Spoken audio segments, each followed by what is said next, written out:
Shalom, shalom. Another Shabbat service. All right, this your brother Gabawar Gabar.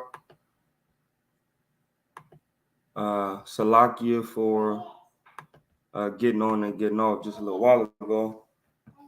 But certain situations happened where I had to get off. All right. So we're going to go back into Deuteronomy chapter 28 and talk about the curses. Right, and grab some stats that prove that the Black Hispanics and Native American Indians are the true children of God that the Bible speaks of.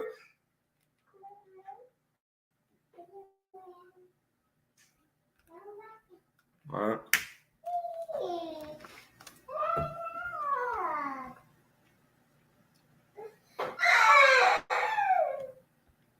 All right, let me pull this up. Present.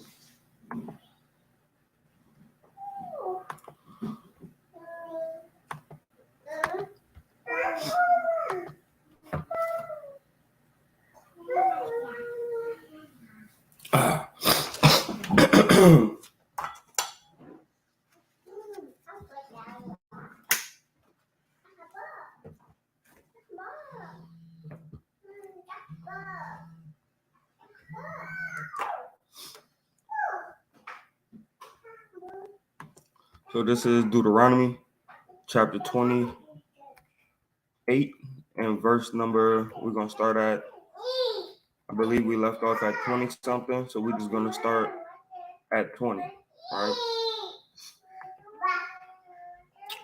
This is the book of Deuteronomy chapter 28 and verse number 20. And Yahweh shall send upon thee curses, vexation, and rebuke in all that thou settest thy hand unto for to do. Right? And we see that what he put all these on us, right? When we go to the store, we can't get enough, right?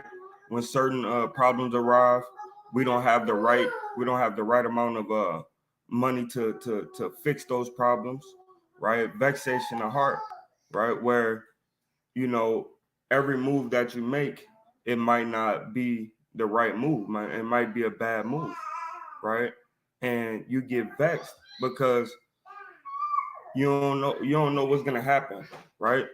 So, but at the same time, right, another vexation is our people, they don't even know, who they are according to the Bible.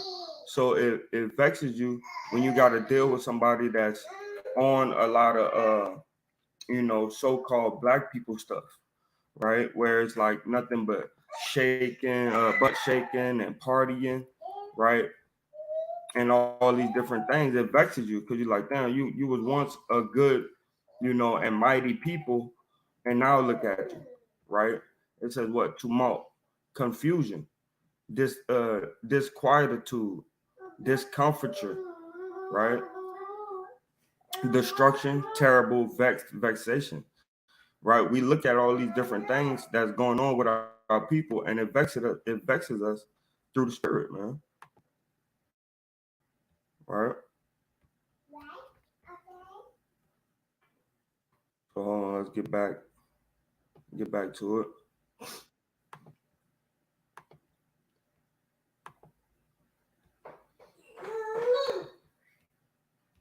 And it says,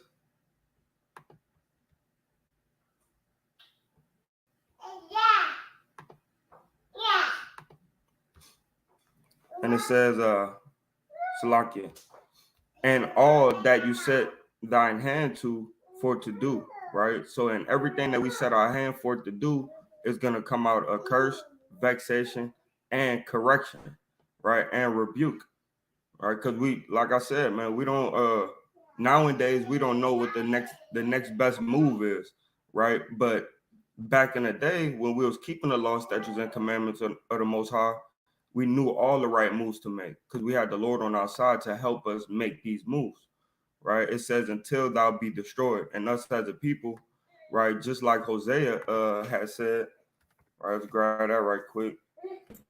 Just like Hosea has said, man, my people are destroyed for a lack of knowledge, because thou has rejected knowledge, I will also reject thee. Right? This is the book of Hosea, chapter 4 and verse number 6. My people are destroyed for a lack of knowledge. Because thou hast rejected knowledge, I will also reject thee, that thou shalt be no priest to me, seeing that thou hast forgotten the law of thy God. I will also forget thy children. Right? And that's why we're in this predicament right now, is because we forgot the knowledge of the Lord, man. And because we forgot the Lord has also vexed us and forgotten us, right? Deuteronomy.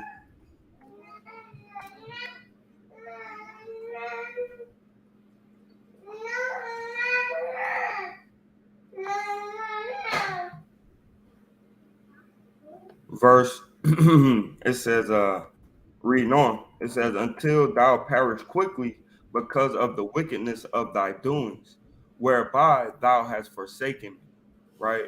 And when we forsake the Lord, right, Yahweh forsakes us too, man. Right? But one thing he always promised us is that he'll always be there for us, right? Even when he forsake us, it's only for our good, right? It's not for our bad.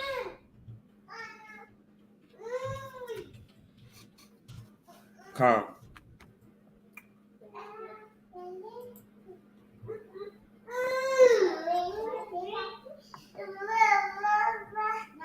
And Shalom, Yahweh Shem Yahshua Barakatah.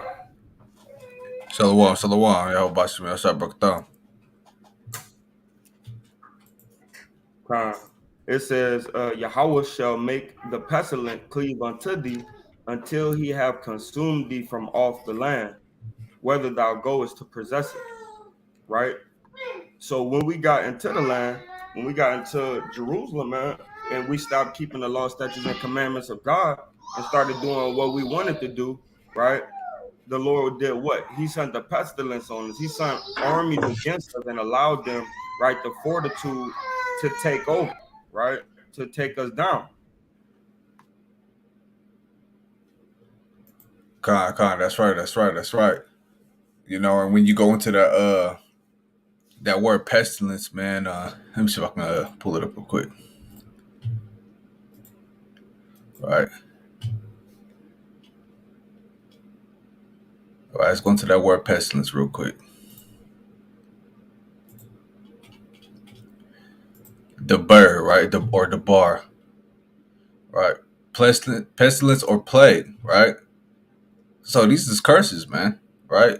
Plague is not just, limited to you know, death, destruction, things like that. Plague is all types of manners of evil that the Most High will put on you, for iniquity and things like that, right? That's what pestilence will go into. Whether it be your cattle, whether it be your fortress being knocked down, whether it be armies of bands of army men coming into your nation to destroy you. These is plagues, man. Right? So that's what plagues is going into. Right? Okay. Go ahead, you can share your screen again, King. Con.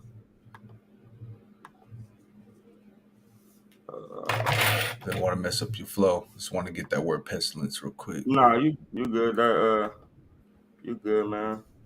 It ain't really flowing anyway, man. I'm happy you on here.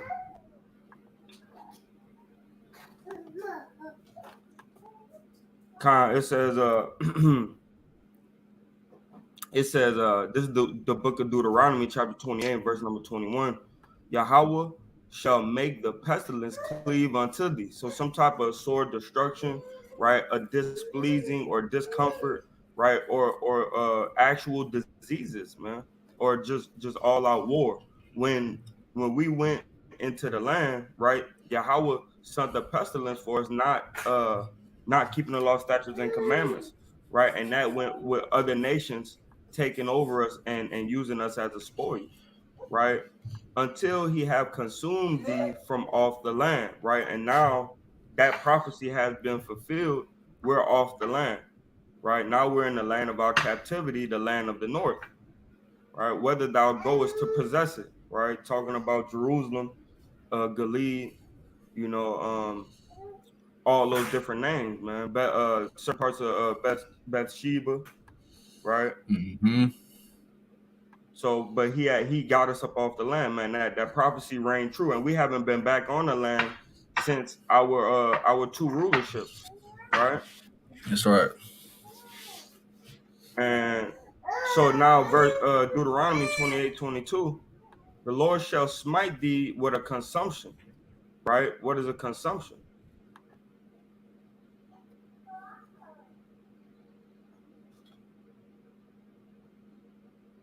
Consumption, right? Consumption, waste, disease, a wasting disease of the lungs, right? And we saw this happen during the pandemic, right?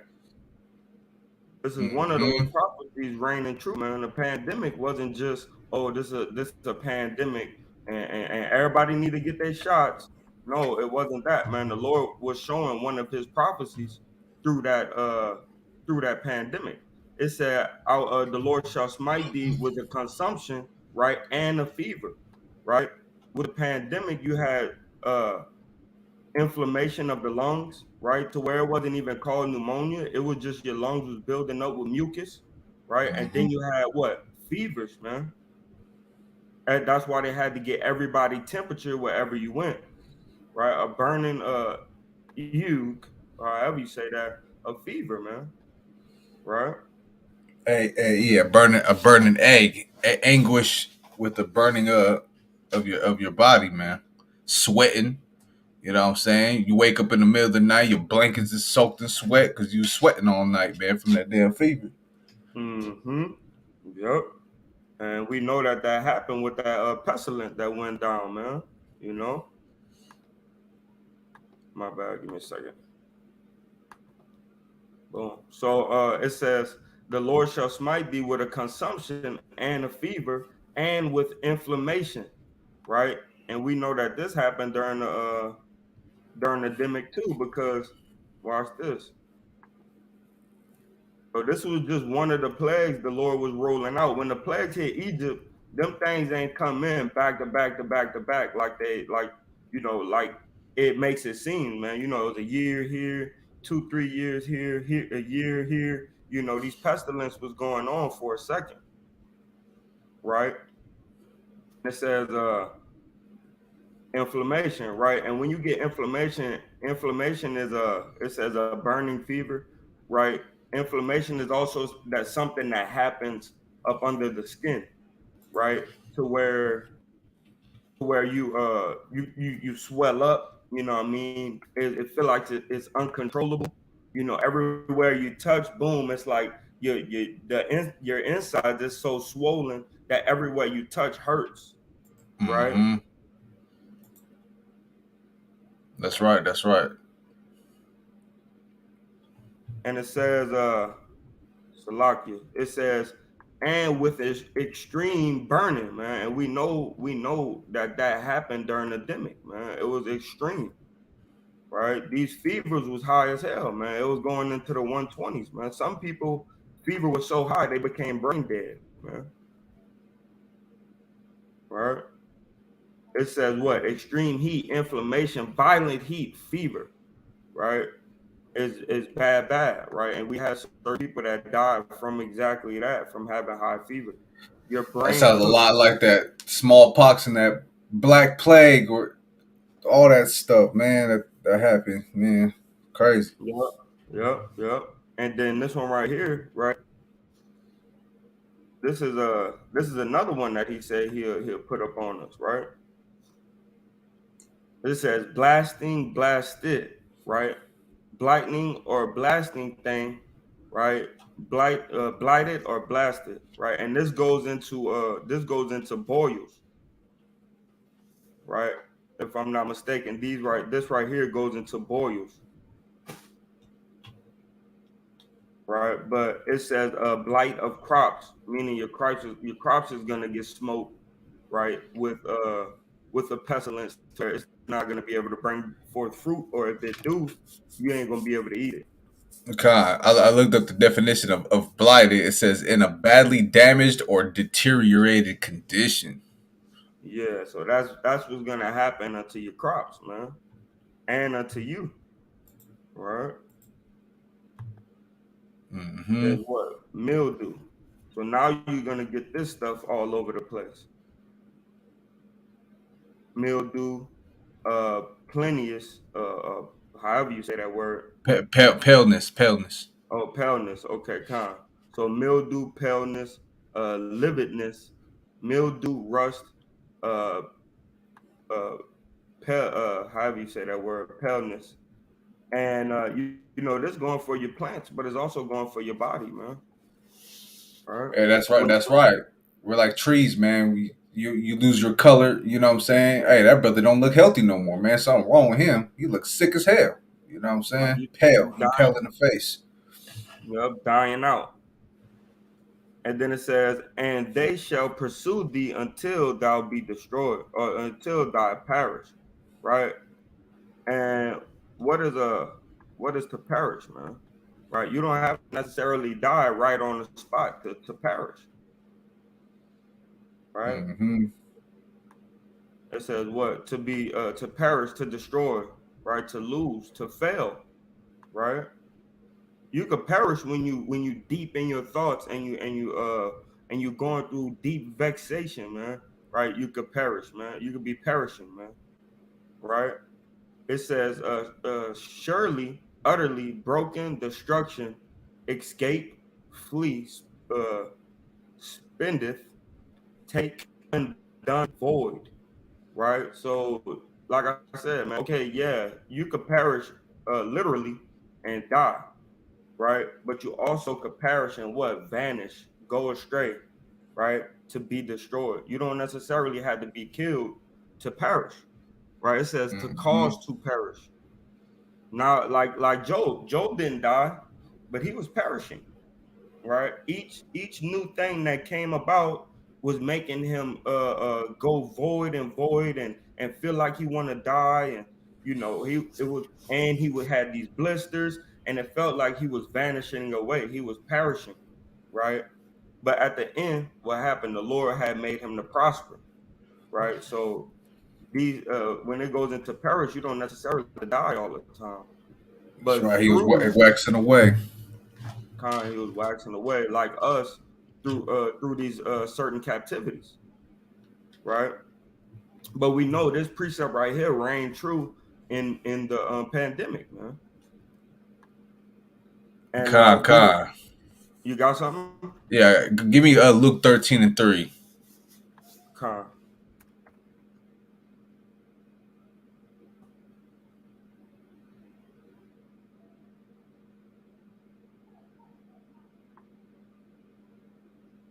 This is the book of Luke, chapter 13 and verse 3. I tell you, nay, but except ye repent, ye shall all likewise perish.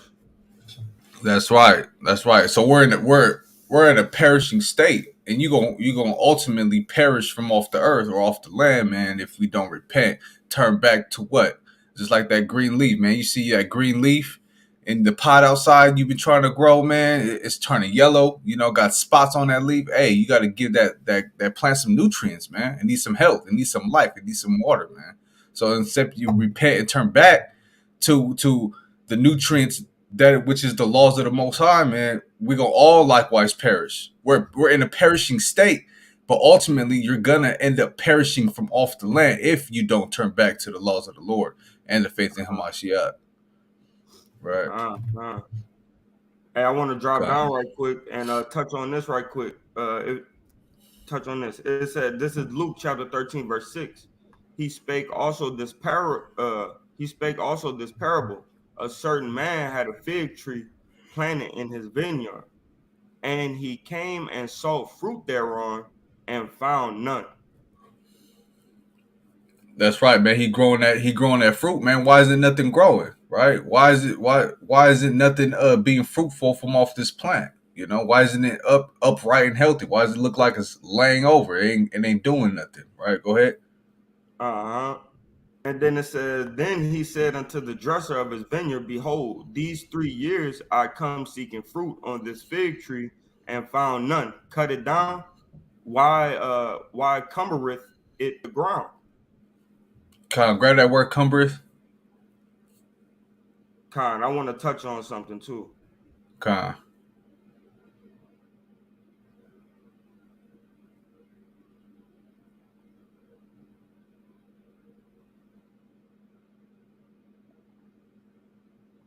So it says, why cumbereth it the ground, right?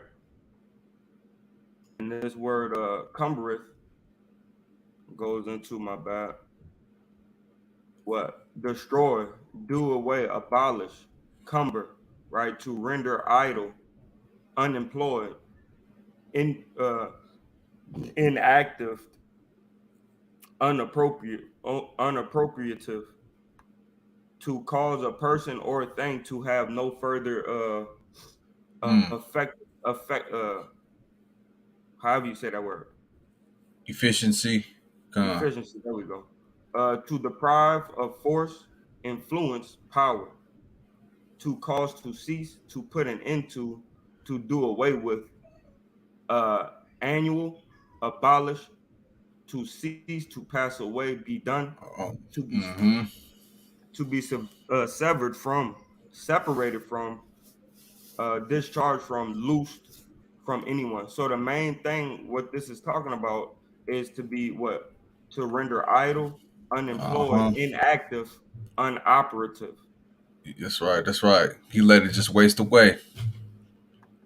Right. So I want to touch on this right quick. Come on, go ahead, King. I wanted to see how you was gonna go into this after reading this. Right. So do me a favor, pull up Luke and let me touch on it right quick. Come on.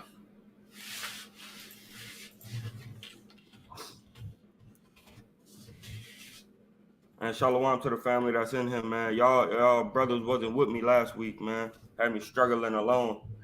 All right, but shalom to the family. Oh, let me just close this back. Real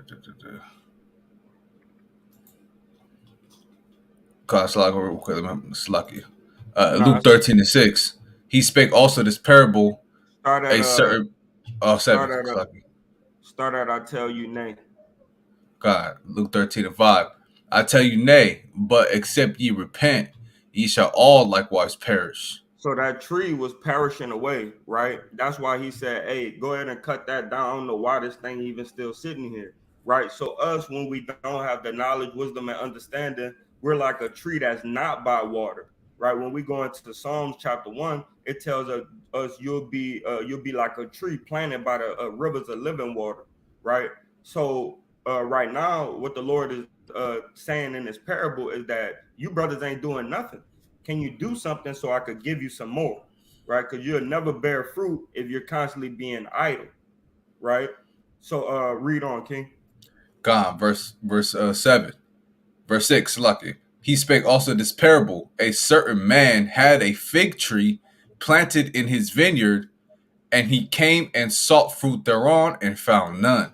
So the tree was doing this thing, but it wasn't being fruitful. It had leaves, but it wasn't bringing forth fruit, right? So meaning that this tree was starting to vanish away. This tree was starting to perish, right? And a lot of brothers and sisters, we become to perish, right, when we don't have this knowledge or we get this knowledge taken away from us, right? We're like that tree that don't bear fruit, right? Eventually, the Lord is going to cut us down. So the Mm-hmm. reason why I wanted to go in on this some more is because it says I tell you nay, but except you repent, ye shall all likewise perish, right? And this is us perishing away, right? And that's the whole point of the fig tree, because the vine dresser is Yahushua. If the tree ain't finding fruit, he gonna cut us down, right? Read on.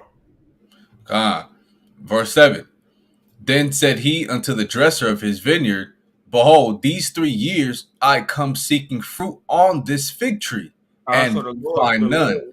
The Lord never takes his hand off of us. He always watching us, right? So as many times within these 3 years, right? A 3 year, the number three goes into completion, right? A complete number of times. So I came to this tree, right? A lot of times within this time frame, right, and it's still haven't bared any fruit, right? Something's wrong with this tree. But this tree is also talking about man. It's talking about you, right? And you and certain people are perishing away and not bringing forth fruit, right? Go ahead. Uh, cut it down. Why cumbereth it the ground? So he said, "Hey man, go ahead and take him out of there, man." So that's when we get killed because you still ain't repent yet. You still think you can move however you want to move. You got warning 2 to 3 times from the prophets on the street corner, and you still didn't want to take heed, and now you get cut down, right? Or even in the truth, right? You going, but you forget, right, that you need to bring forth fruit, and he take away that knowledge, wisdom, and understanding from you, right? And that's another way of you getting cut down, man. It says, "Why cumbereth the ground? Why are you being so idle? You'll never bring forth fruit if you're idle," right? Mm-hmm. That's right. That's right. Con, reading on verse 8. And he answering said unto him, Lord, let it alone this year also, till I shall dig about it and dung it. And if it bear fruit, well, and if not, then after that thou shalt cut it down. Why? Because he gave us a warning. This is a parable with a warning in it, right? To let us know you're not working. Go ahead and start working, or I'm gonna destroy you, right? He said, "Give it one more," right? Because we know three Mm-hmm. is completion, but when you go into four, it's a higher level of completion, right? Four means to make it whole, right? Like when it says put the fringes on the four corner of your vesture, it means all the way around your vestures, right? So that means to circumference, right? So this next year is going to prove whether you're going to bring forth something or you're not, right? And that year is not a literal year. That's a certain space of time after you get the knowledge. That's right. That's right. Con, I want to pull something up real quick on that one, man. So being that tree, right? Let me get Job, right? Because you'll get cut down, but you won't get cut down entirely because of the long suffering and the mercy that the Lord has, man. I But it's got it. still one thing that you can't take advantage of that, right? What Job? What? I got it right here. Job 14:7. For there Con, is hope of a tree if it hold be on, cut down. Con. hold on. I just on my screen right now. All right. Okay, I got you. So Con. this is the Job book. 4. I This gotta is the keep. I book. gotta keep. Yeah, I'm All right right, here. go ahead. Yeah, Job 14:7. For there is a hope of a tree, if it be cut down, that it will sprout again, and that the tender branch thereof will not cease. Right. So you could be that tree that we just read about in Luke, right, chapter 13, right. But the Most High will cut you down to a certain point. He'll cut you down to a stump, right, because of His long suffering and His mercy, giving you another chance to repent and come into this thing fully, and realize what you've done and try to take hold of it. But if you don't take hold of it, man, you just scoffing and going amongst the ways of the world. Guess what? You're gonna be uprooted, and you don't want to be an uprooted tree. It's best to be a tree that gets cut down and turned into a stump, right? That way you can still grow again because your roots are still planted somewhere, right? Your roots still have a foundation in something, right? Now let's go to Matthew 15 and verse 13. This is the tree you don't want to be. Matthew 15 and 13. But he answered and said, Every plant which my heavenly Father hath not planted shall be rooted up. Mm-hmm. Right? You don't want to be uprooted, man. That means you lost your foundation, you lost everything. Now you just that tree that's cast into the burning fire, man. That stump that got cut down, you let yourself be cut down. You remained cut down, and you didn't want to grow and produce any more fruits. Oh man, the Lord cut me down. I'm done with this Israelite stuff, man. Let me hang my fringes up. Say, hey, you're gonna remain a stump, man. You're gonna get uprooted, and you don't want to Man, be this. So if you get cut down by the Most High, that means the Most High is chastising you and trying to make you perceive that you need to examine yourself and you're doing something wrong and regrowing that thing. You know, that's all I had on that. Man. That's facts, man. The brother always break that down beautifully, right? Because even so much, um, there's this picture, right, that was floating around the neighborhood, man, and it was a stump, and one little branch, came up out of that thing and grew a pear, man. So you could still be fruitful with the Lord chopping you down, man. The Lord could chop you down in many ways. He could break you down to a lower state to where you're damn near about to die. He could send you into prison for years, right? And you thought that the Lord forgot about you, right? There's many ways for the Lord to bring you down, man. You know, and He will only do that for most, right? He would do that, and I mean, for some, He'll do that, and then He'll make you be fruitful once again, right? So, but Lord willing, that doesn't happen to no brother or sister in this chat, or no brother and sister, in K.O.Y and being part of our body. Lord willing, the Lord don't cut you down and then give it back to you, because we want to keep this thing forevermore, right? That's right. All right, Con. So yeah, I was going into this last week. Brother said that the video didn't even get pulled up on the Inland Empire, but I could have sworn I put it up on both. Maybe not though. Um, but Con, you gonna read for me, or you want me to Yeah, I'll read. I'll read. I was just let me finish replying to the brother. All right, con.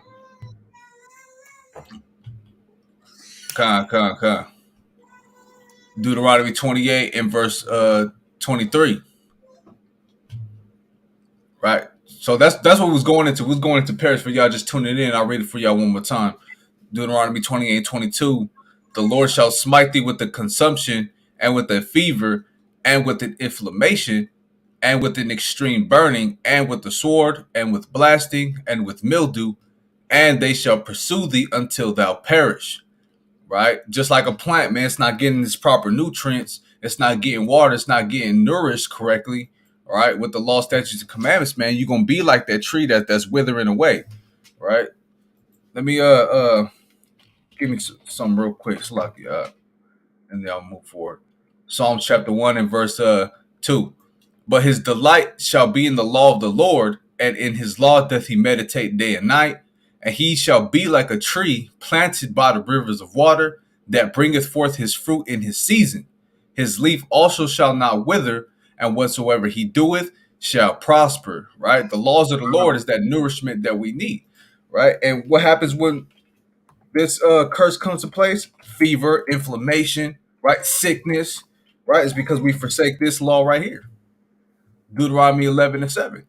And the swine, though he divide the hoof, he shall be cloven footed, yet he cheweth not the cud. He is unclean to you. Of their flesh shall ye not eat, and their carcass shall ye not touch. They are unclean to you.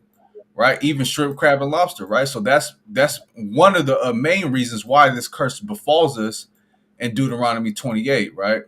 Let me get them go back so I can. Fever, inflammation. Right? Sicknesses, burning fever, anguish, because we don't keep that law right there, you know. And with that, I yield. Con, I'm gonna get go ahead and read. Verse 23. And thy heaven that is over thy head shall be brass, and the earth Con, that is under thee shall be iron.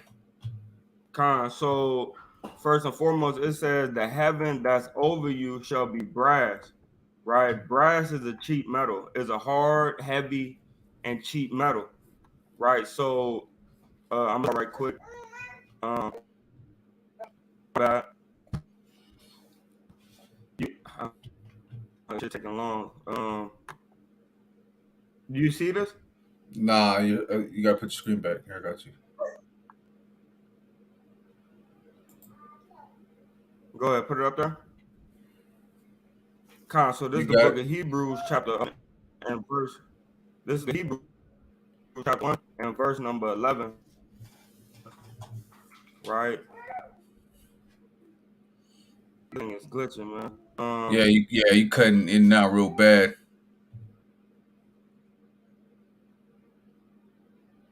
Hey, pull it up for me, King. Pull it up for me. Hebrews 1 and 11. Pull it up for me.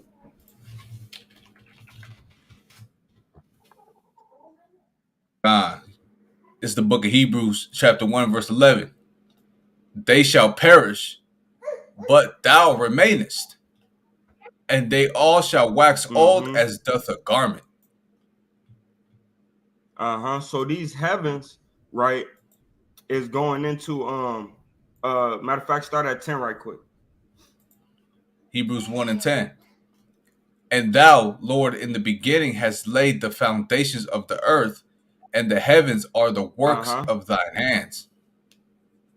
So this is heavens plural, right? And it says he laid the foundation of the earth. Who's part of that foundation of the earth, right? The Adamites, the Abrahamites, right, and so on and so forth. The Shemites, so on and so forth, right?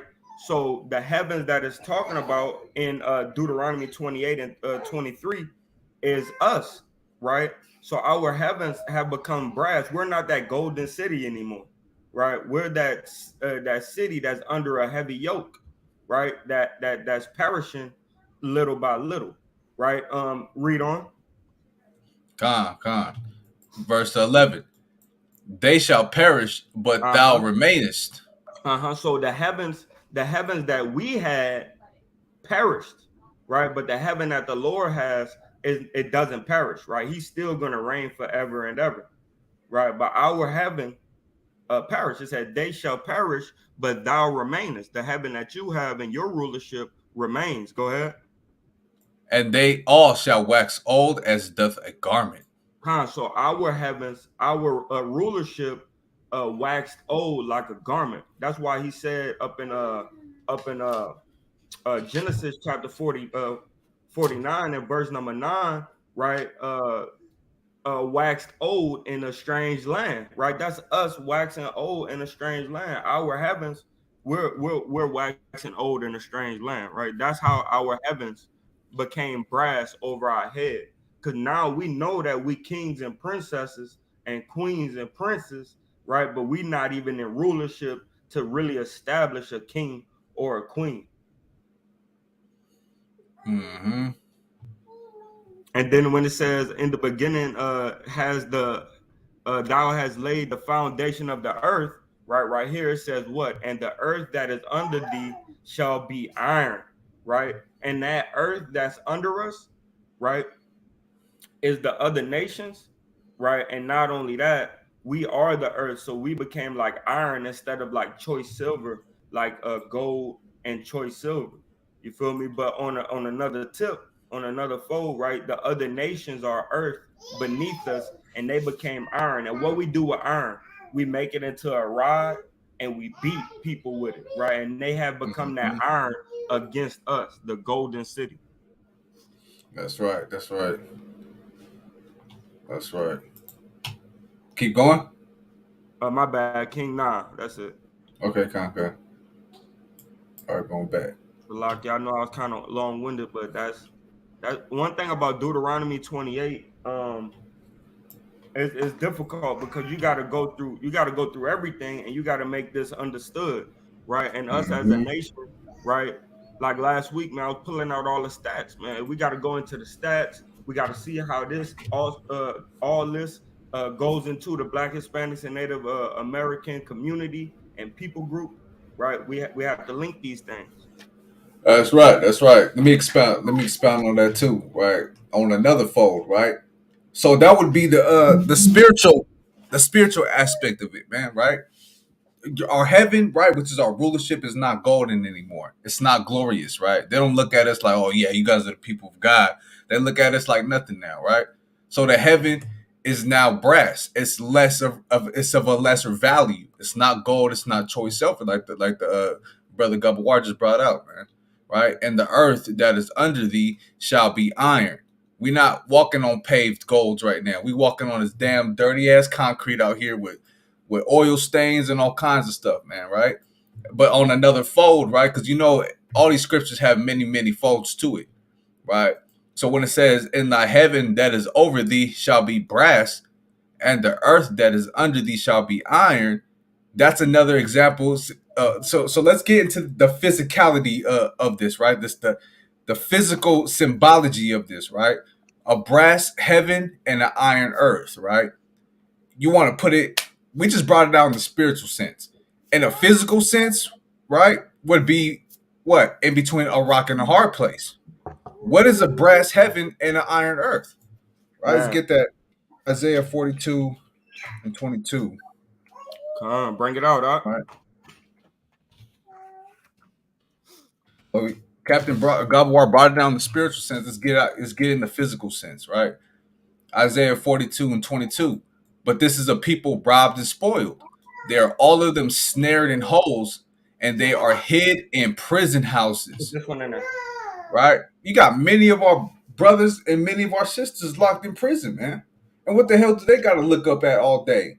A brass ceiling and an iron floor, man, with damn shackles on their ankles, That's, man. that's right. Right?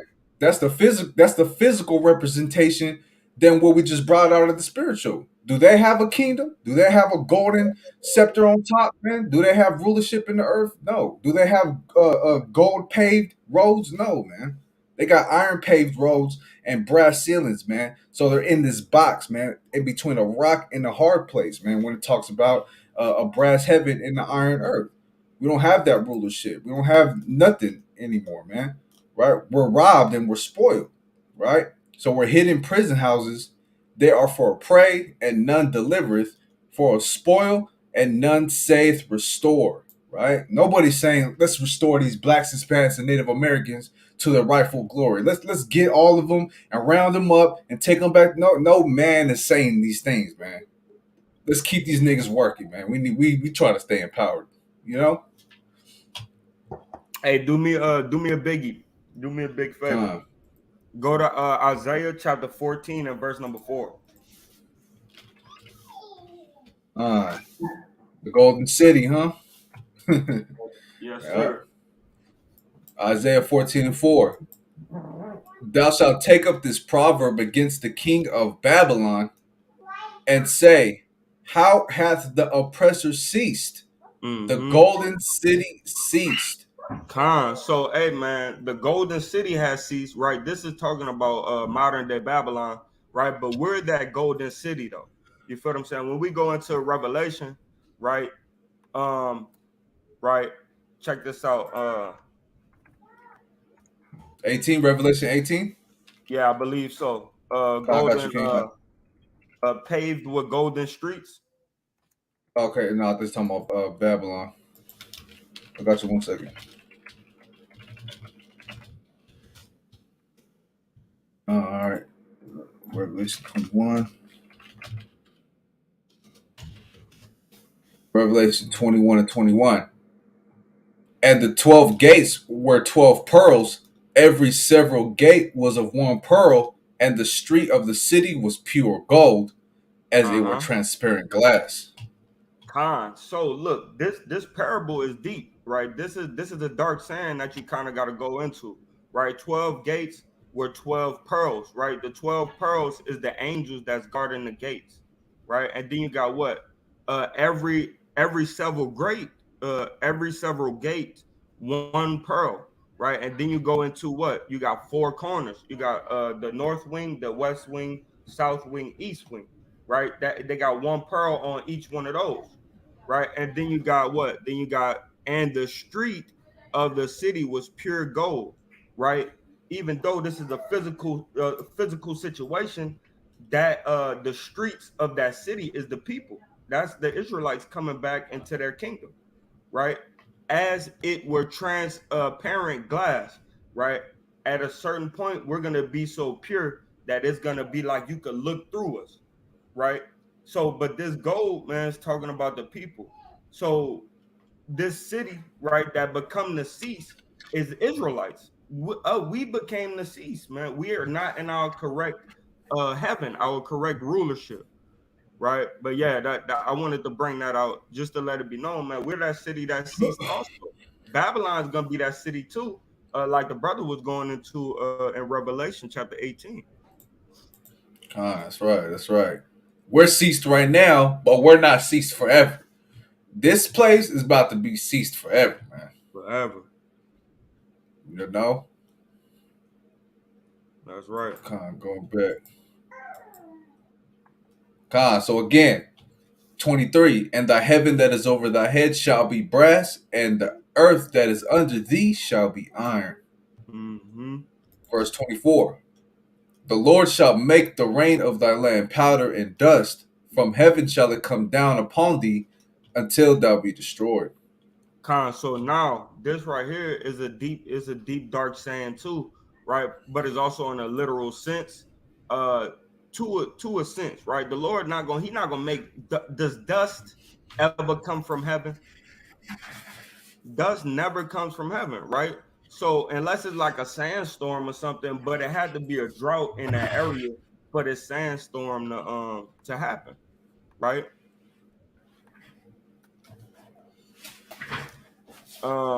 It says right. Let me. I'm gonna get this precept. This precept.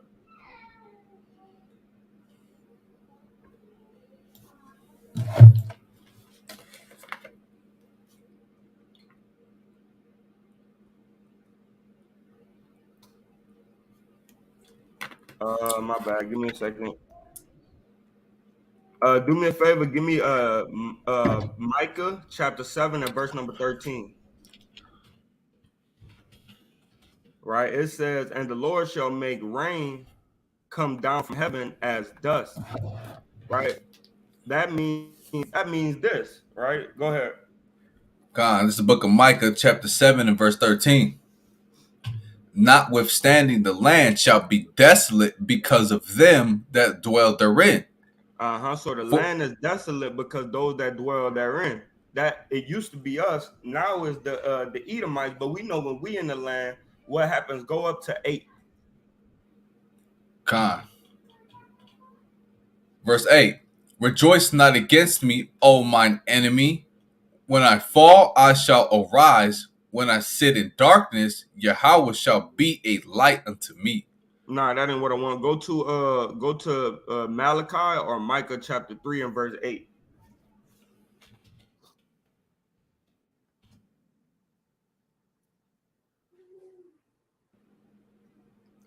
Malachi 3 and 8.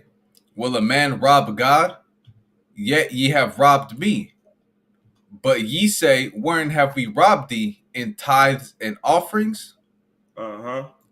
Ye are cursed with a curse, for ye have robbed me, even this whole nation. Uh-huh. Bring Keep ye on. all the bring ye all the tithes into the storehouse, that there Mm-hmm. may be meat in mine house, So and right prove now, me. the Lord is telling you, keep the commandments of God, right? And then prove me. Go ahead. And prove me now herewith, saith the Lord of hosts, if I will not open you the windows of heaven, and pour you out a blessing, that there shall not be room enough to receive it. So this is talking about open the windows of heaven, right, with rain and bless your crops. That way you're able to bless him even more, right? When you keep the commandments of God, the land don't become desolate. It doesn't become a drought, right? But when you break the commandments of God, it's the exact opposite. You get your rain turns into dust, right? So that's what we're going into with Deuteronomy 28, and I believe it was at 24:25. Go back into Micah right quick, and then I'm gonna end with that. Micah 7 and verse number 13. God, Micah 7 and 13. Notwithstanding, the land shall be desolate because of them that dwell therein, for the fruit of their doings. For the fruit of your doings, this dust, right, is gonna rain dust from heaven, meaning you're not gonna get any rain, right? Is because Mm-hmm. you're doing, because you're not keeping the law, statutes, and commandments of the Most High God, right? And I yield. Con. And we see another fold on that, right? Because if we keep these commandments, right? Let me get Deuteronomy 30 and 7 real quick. Mm-hmm. Deuteronomy chapter 30, verse 7. And the Lord thy God, let me get the context, right? And it shall come to pass when all these things are come upon thee, the blessing and the curse, which I have set before thee, and thou shalt call them to mind among all the nations, whether the Lord thy God hath driven thee, and shalt return unto the Lord thy God, and shalt obey his voice according to all that I command thee this day, thou and thy children, with all thine heart, with all thy soul, right? Verse 7.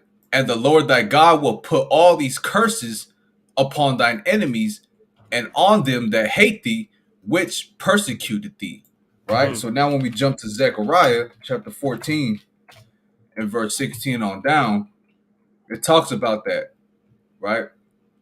Um, and it shall come to pass that everyone that is left of all the nations which came against Jerusalem, right? Because you know Jerusalem is a people before it's a place, shall even go up from year to year to worship the King, the Lord of hosts, and to keep the Feast of Tabernacles.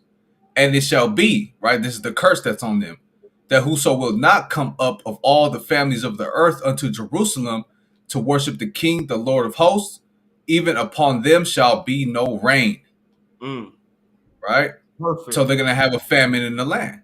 And this is pretty much plain upon tables, right? This is the rain shall be dust, meaning the rain is gonna be nothing. They ain't gonna have no rain. They're gonna have no flourishments of their crops and whatever they have going for themselves. They're gonna have a famine in the land.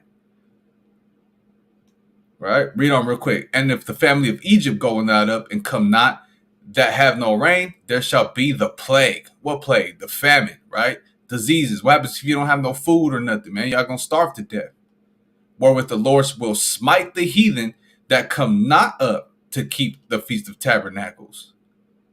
This shall be the punishment of Egypt and the punishment of all nations that come not up to keep the Feast of Tabernacles.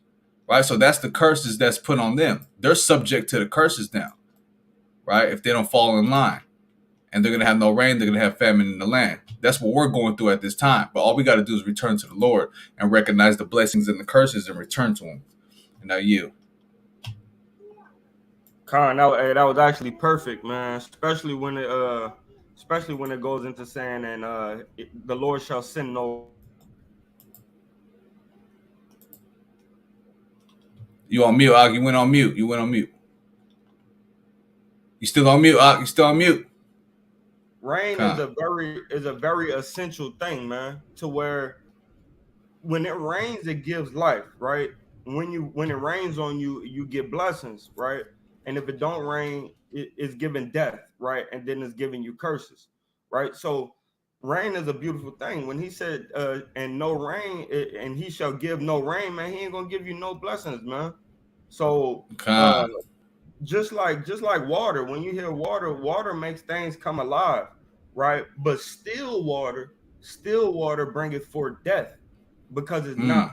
it's not pure water, it's stagnant, right? So if you good with the understanding that you got, and you're not trying to get deeper and deeper into these scriptures, right? You're like still water, and all you're gonna do is attract dirty bugs and allergy, right? But if you're that living water, you get that purified water, you get beautiful, colorful fish, right? You get anemones, right? These different pretty, colorful anemones, That's right. clownfish, but when you that still water, you get tadpoles, uh, uh, um, little perch. And I don't even think perch are living there too long, right? But Con. I yield with Quick that. precept. Quick precept just to top that off. James 5 and 18. And he prayed again, and the heaven gave rain, and the earth brought forth her fruit. No rain, no fruit. Mm-hmm. God. And look, this is the context of what it was talking about, brethren. If any of you do err from the truth, and one convert him, that's somebody going off. If you become that stagnant water, and you trying to dibble and dabble back in the world, right? You ain't got the water. The water not moving. The truth not in you, right? But if you come through and you make that breach, and you make this valley to flow again, this dam, you took up this dam, and that water's flowing again, right? And one convert him, so you break down the dam by converting him. It says, let him know that he that converted the sinner, right, from the error of his ways, save a soul from death, right? And when that water stops, that's death and destruction. But when that water keeps on flowing, that's life and prosper, right? And Mm-hmm. then it says what save a soul from death, and shall hide a multitude of sins. Because in your actions of breaking down that dam, that stronghold that this brother have acquired about this truth, right? By you breaking that down, both of y'all, you got extra life and he came back to life. That goes into the Valley of Dry Bones segment as well, man. Yeah. Water's everywhere in the scriptures, man. Man, water's everywhere, bro. Water's everywhere. And then you could get into the breath and it just goes, man. So back to Deuteronomy 28, because I already know we probably not gonna be able to finish this week either. Like this this this one is deep, man. You know, you can't just run right through it. All right, Con. Con, what we at? 25. Deuteronomy 28 and 25. The Lord shall cause thee to be smitten before thine enemies. Thou shalt go out one way against them, and flee 7 ways before them, and shall be removed into all the kingdoms of the earth. Con, do me a favor, go into Maccabees. I forget what chapter it is, might be chapter 2, where we was going against the Greeks, you know what I mean, and they came got us, and it was the Shabbat day. Let me see. And we said we wasn't gonna go to war, so we let them kill him, and the other ones fled. Let me see, Maccabees chapter 1 and verse 35, First 2 and 40. First Maccabees 2 and 40. Yeah, that's probably it. Yep. Con. I think it starts a little bit more up. Hold on. Yeah, it should start at 30, 38.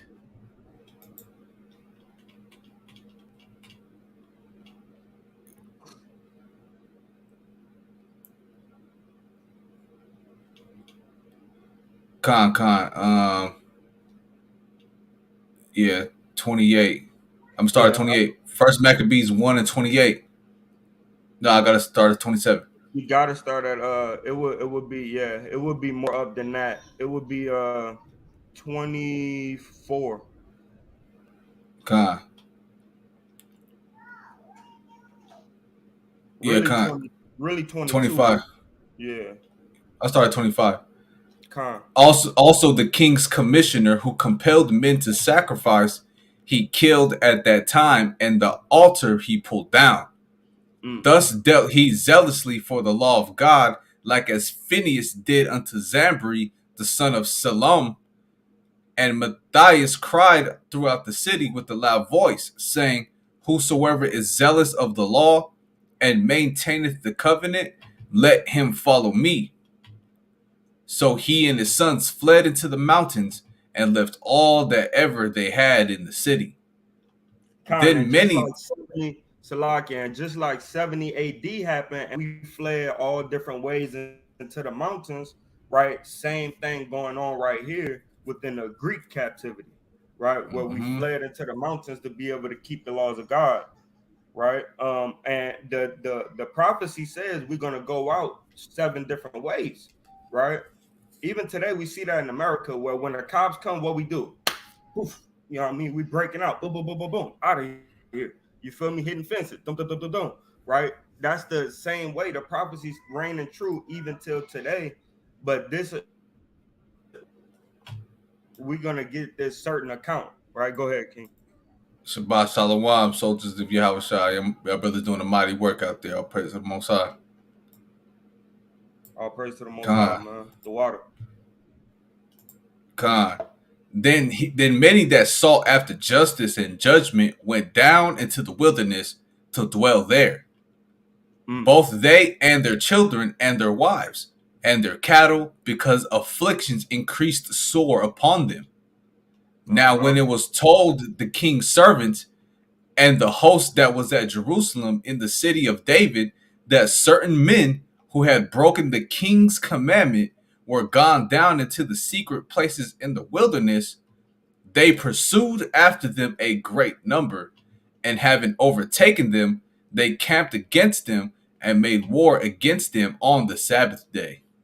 So before this account, right, brother sat there and let them kill him. Like, we gonna keep the laws of God, send us to heaven, right? And that's being that's being martyred for Yahweh Shah. So we understand that those brothers still is gonna make it into the kingdom of heaven, right? We understand that. But these next brothers said, okay, well, the Lord already know our circumstance. Boom, we gonna get it in with them, and we still gonna make it to the kingdom. Why? Because I'm gonna show my strength in the Lord. We out here keeping the Mm-hmm. commandments. The Lord gonna defend us. We ain't gonna just lay down and die like our brothers did, right? So, needless to say, we're gonna go back to Deuteronomy whenever you ready, right? But Con. needless to say, these brothers, they they uh they had to flee 7 ways, right? But at the end, they combated with them, but we still didn't win this war in totality. That's why we under the Greeks right now. We under these Romans right now. I yield. Con. Con.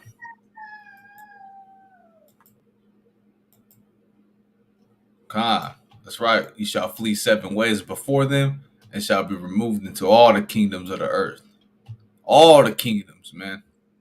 Hey, do me a favor. Look up slavery in Europe.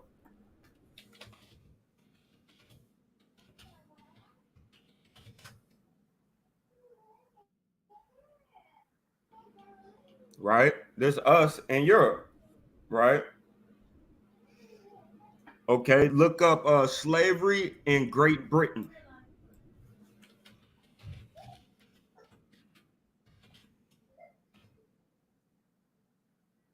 Right? Slavery, slavery in Australia. No matter where you go in any kingdom, we're in there, man. Look, this Great Britain slavery. That's this one famous picture. Go up a little bit. This is a Britain slave, man.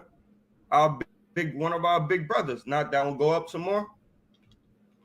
Cause they made fun of us. This is how our coat of many colors or our coat of arms. You know what I'm talking about? You con. Where we was ruling as the Moors, the real European, the people from right, Scotland. Mm-hmm. This is how our pictures look, but now look what they did to us. They made fun of us and they mocked us. Now you're a slave. You were a coat of many arms. Now look at you, a slave, right? And look up coat of arms right quick. You know what I'm talking about. Look up that right quick. So this is in Great Britain. We could look up UK. I did it last week. You can look up UK. You can look up Australia. Any place. Look, and this is the same way our depictions was when we was ruling, right? So they made fun of us, right? They said, yeah, you was the coat of arms, right? You was winning, right? But now look at you, a slave. So this picture they made Mm-hmm. it resemble our rulership pictures on purpose to make fun of us, right? Yeah, this some royal colors right here. Yeah, that's our royal colors, man. That blue, purple, right, gold, and sapphire. Kind of all praise to the Most High, man. And see, now they make us look like we slaves, man, and put the same type of artwork, right? Put the same type of artwork to mock us and make fun of us. Mm-hmm. Yeah, and they stole our idea too. Look what they did. Now look what they got. Damn eagles on it. They version Yep. of the shit. You feel me? So this is what they did to us, man. Right? And then we under all kingdoms, man. Go look up slavery in UK.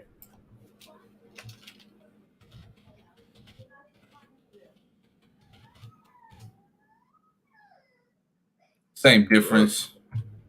hey man, cause that's Great Britain. That's that area, Yeah. right? Yep. So and you can look up more. You can look up more if you want, King. But we everywhere, man. We have been driven out in all kingdoms, all nations. How you think we got to Puerto Rico? How you think we got to Haiti? How you think we got to the Dominican Republic? Right? It wasn't because we was already there. It's because we got brought there in slavery after 1419. right?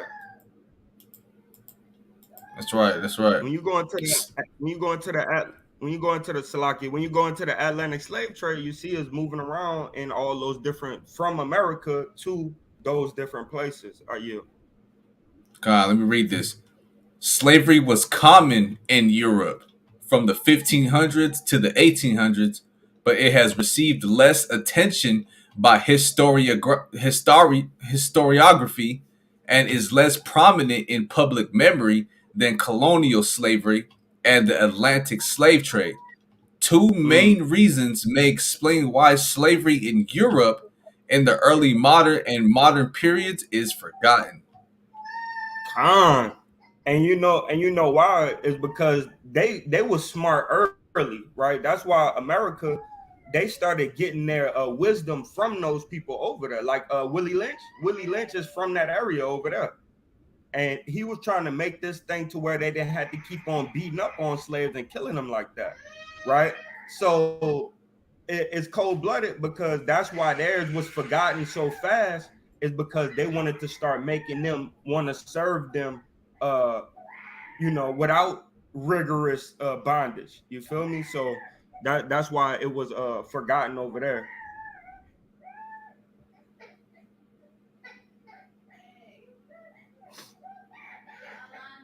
Con, that's right, Red Todd.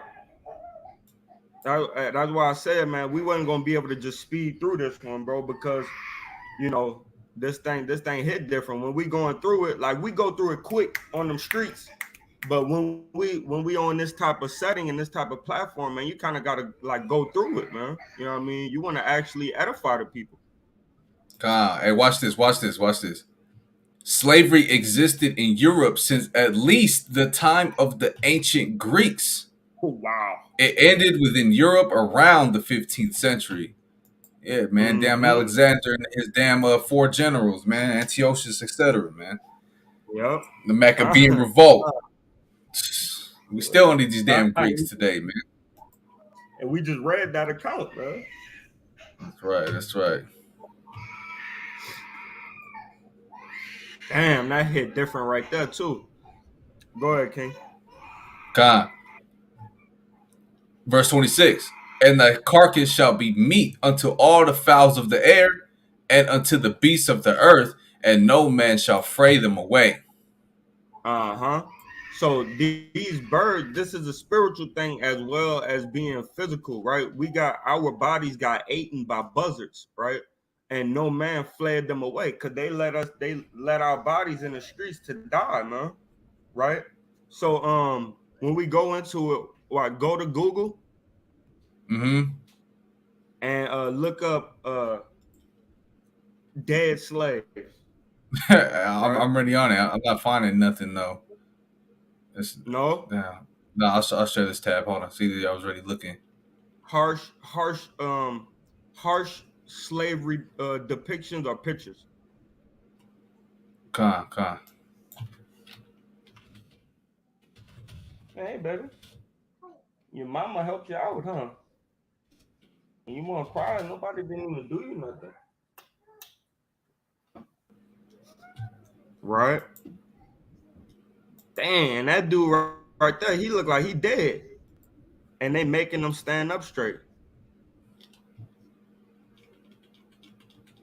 Look. You just passed up a good one, man. And we're just laying there dead, man. It was like the Book of Eli, man, when the buzzards, you know what I mean, they're just taking Oh, right over, here. man. Look, yeah. You know what I mean? They didn't, hey man, a lot of times they didn't pick up these dead bodies, man. They let these bodies sit, man. Right? Whips and Man, she chains, man. look at And they look at her making happy Edomite ass right here. holding the baby, watching another slave beat another slave, right? Damn. Man, that's BS, man. Man, big time. Big time, right? But yeah, man, our bodies, they didn't just stay there. When we go into 12 years of slaves and, we go into Roots and these different movies, man, it would even show you, man, they'll let that body sit for a little while, man. when we was getting hung in Rome, right? They would let the body sit on the cross until they feel like they was dead after breaking their legs, and birds would come and pick out their eyeballs, man. Where you think they get that from? Where crows come pick out your eyeballs, man? It's because they watched us. They watched it happen to us, right? And I want you to go in Revelation and get that their body shall lie in the street. Get that. The body shall lie in the street of that great city, Babylon.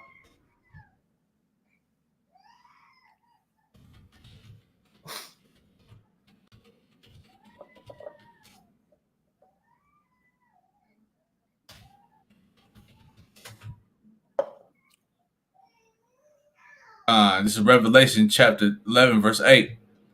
And their dead bodies shall lie in the street of the great city, which spiritually is called Sodom and Egypt, where also our Lord was crucified. And they by crucifying us, they crucifying the Lord, man. They don't even understand, man. When you deal with Judah, you know what I mean, Ephraim, Manasseh, Gad, like how you deal with us, right? You doing that to the Lord, man.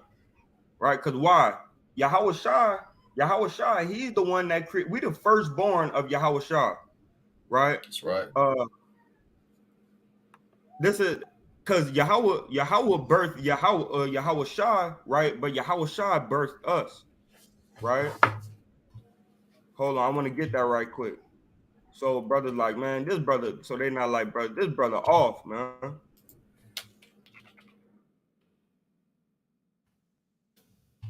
I want to get Israel my firstborn.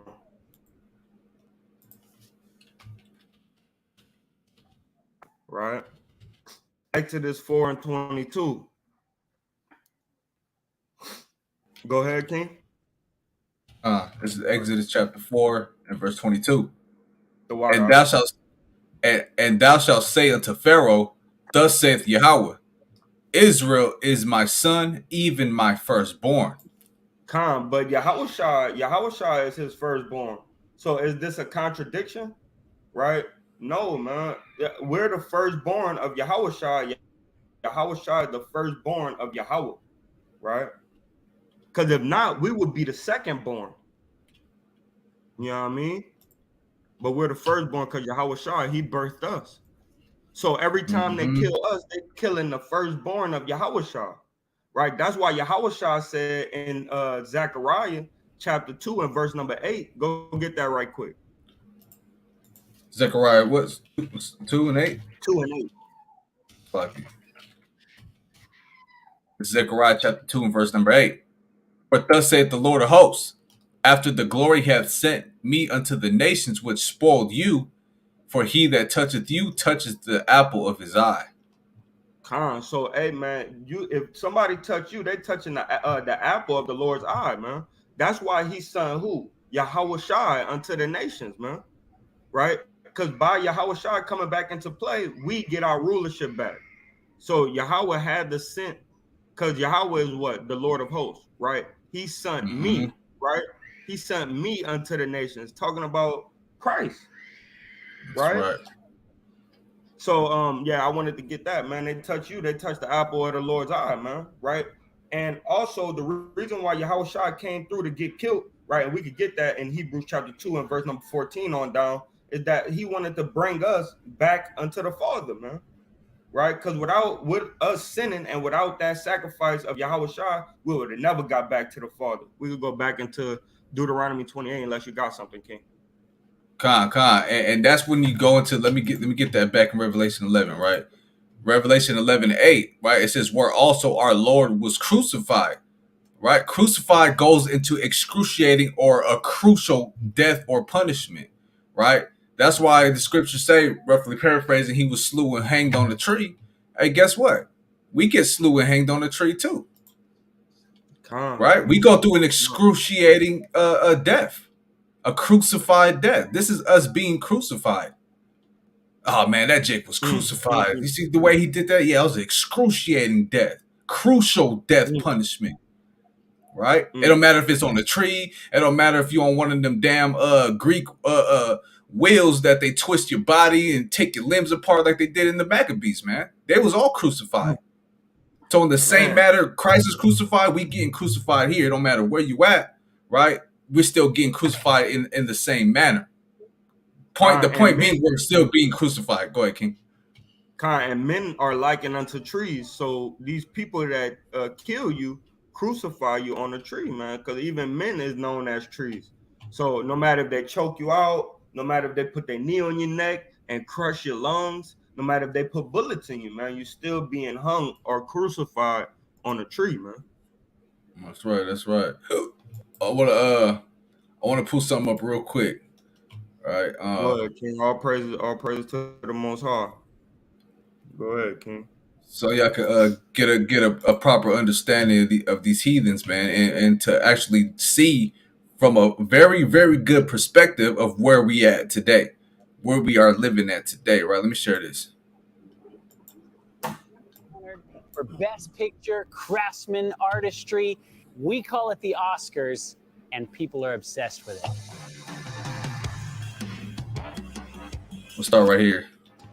There's a lot of these different award shows that pop up throughout the year. There's the Grammys, the Emmys. They honor different aspects of the entertainment industry, but they were all one in the same. Now listen to what Jon Stewart and Stephen Colbert call this little image that they give to each other. Thank you very much. It's a pleasure to be here tonight. Good evening, godless sodomites.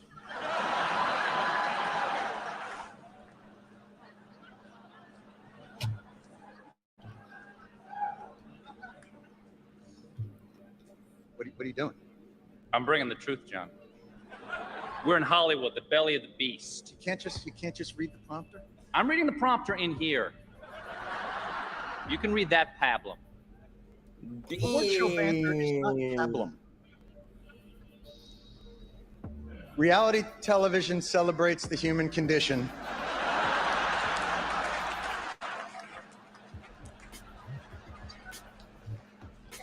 By illuminating what's extraordinary in the ordinary. We're here to honor achievement in that category. By giving you a golden idol to worship. Kneel before your God, Babylon!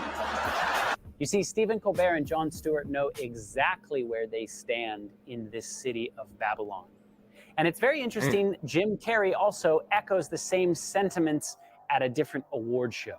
I'm here tonight, as all of us are, to pay tribute to an American icon, an actor, a filmmaker, and truly one of my personal heroes, Mr. Clint Eastwood.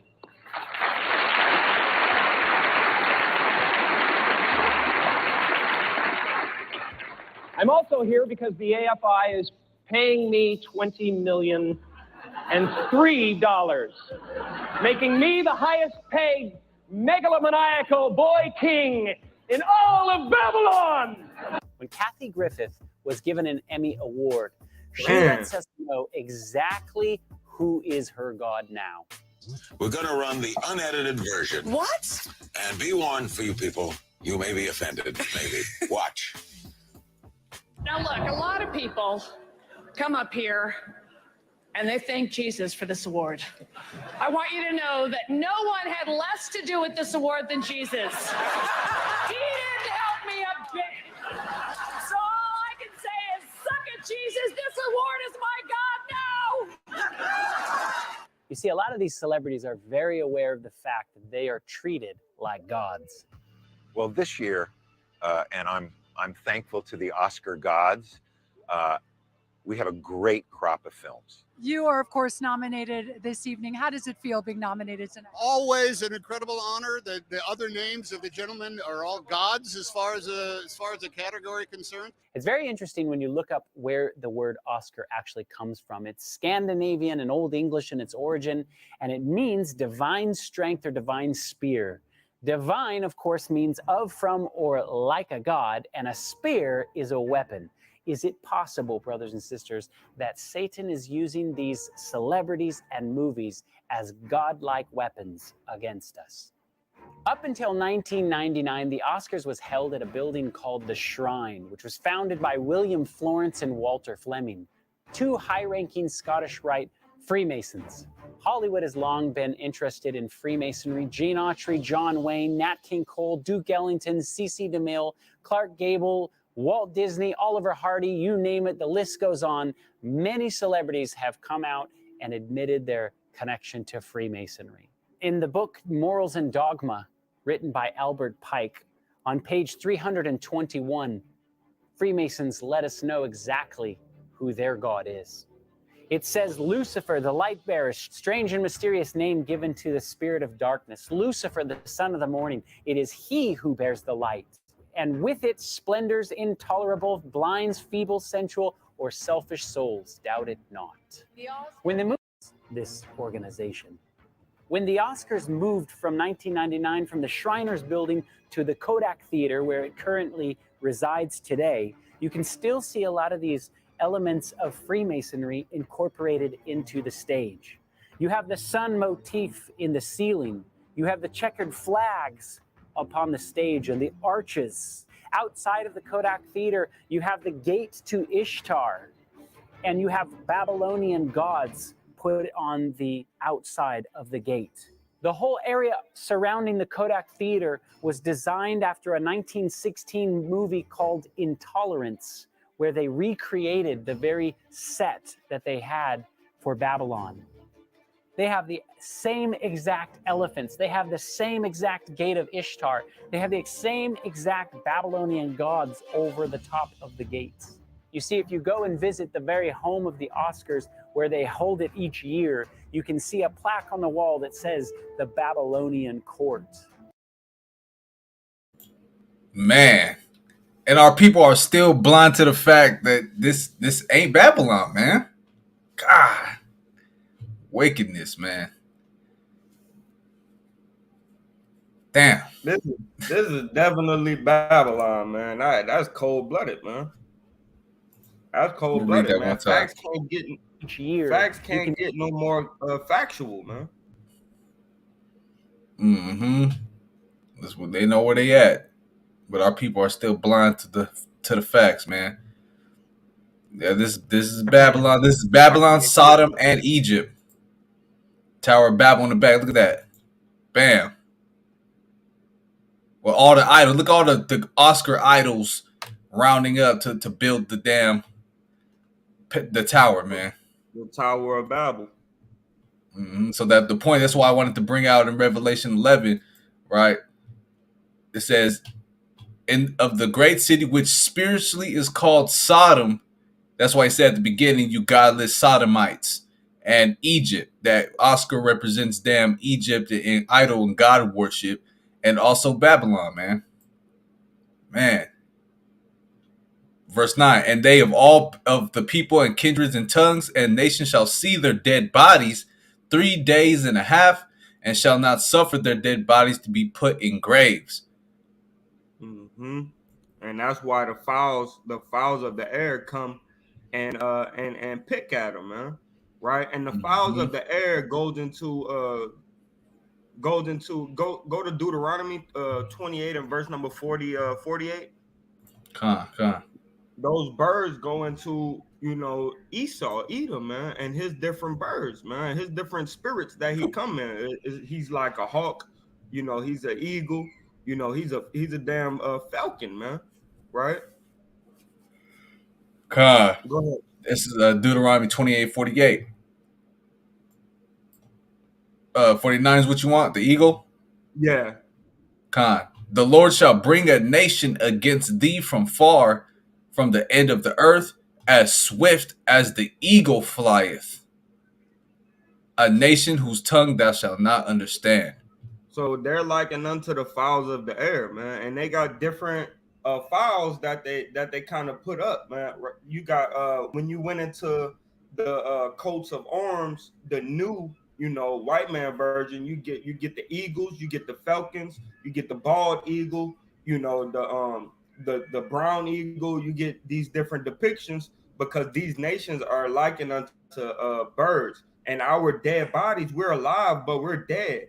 And these birds, they come through and kill us in the police force, right? They come through and kill us in the narcotic force, right? In the narcotic branch of the police force, right? Then you got this white man that looked out his peephole, saw a black kid out there knocking on his door, and shot him through the door, man. And you got the regular birds, you got the regular crows coming out, man, shooting us in the face through the door, man. Right? So Deuteronomy 28, man, is a very deep chapter, man. And it's spiritual as well as physical. That's right. That's right. That's right. Wickedness, wickedness, wickedness. God, 3 times for completion. Right? So so go back to Deuteronomy 28 and verse 26, I think we was on. Verse 26. And thy carcass shall be meat unto all the fowls of the air, and unto the beasts of the earth, and no man shall fray them away. And we haven't been able to get these damn white people off our ass for a long time, and they're still killing us till today.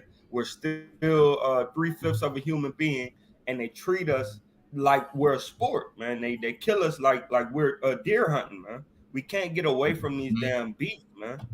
Right? That's why in Revelation it tells us what they whipped us. They took a third of the army, right, with his tail, and flesh in between his teeth, right? That's all talking about the Israelites in getting demolished by this beast, this dragon, right? Which is Esau Edom. My bad, Oxalaki. I was through the spirit. No, that's right. That's right. I'm over here just trying to pull something up, but it's not loading. But let's keep going. Verse 27. The Lord shall smite thee with the botch of Egypt, and with emerods, and with the scab, and with the itch whereof thou canst not be healed. Let's get that botch. The botch of Egypt. The boils, man. Those boils of Egypt, man. Mm-hmm. Leprosy, right? Boil, inflammation spot. Inflamed spot, inflammation, eruption of man, leprosy of man, and beast, right? And it's getting bad, man, to where we even eating beef that got these certain spots on there, man. That's why you got some people tell you don't even eat meat, because it's getting so bad that they selling us whatever they have, man. We went to a farm, and they had lambs and goats, man, that was looking horrible, man. And they will still cut that meat and skin it and then give it to you like it's it's an elegancy, right? But they really mistreated the hell out of those animals, man. For real. Con. That probably vexed you as much as it vexed me saying it, man. Horrible.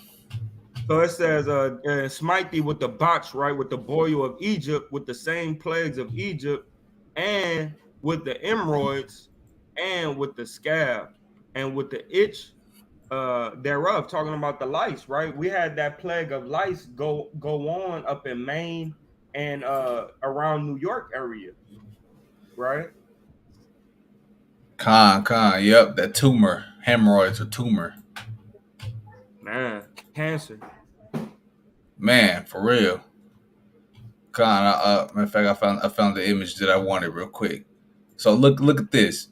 Going into the eagle, right?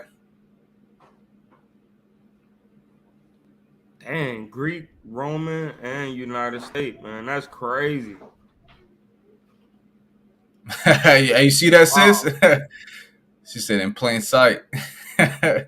For real. She was talking about that video.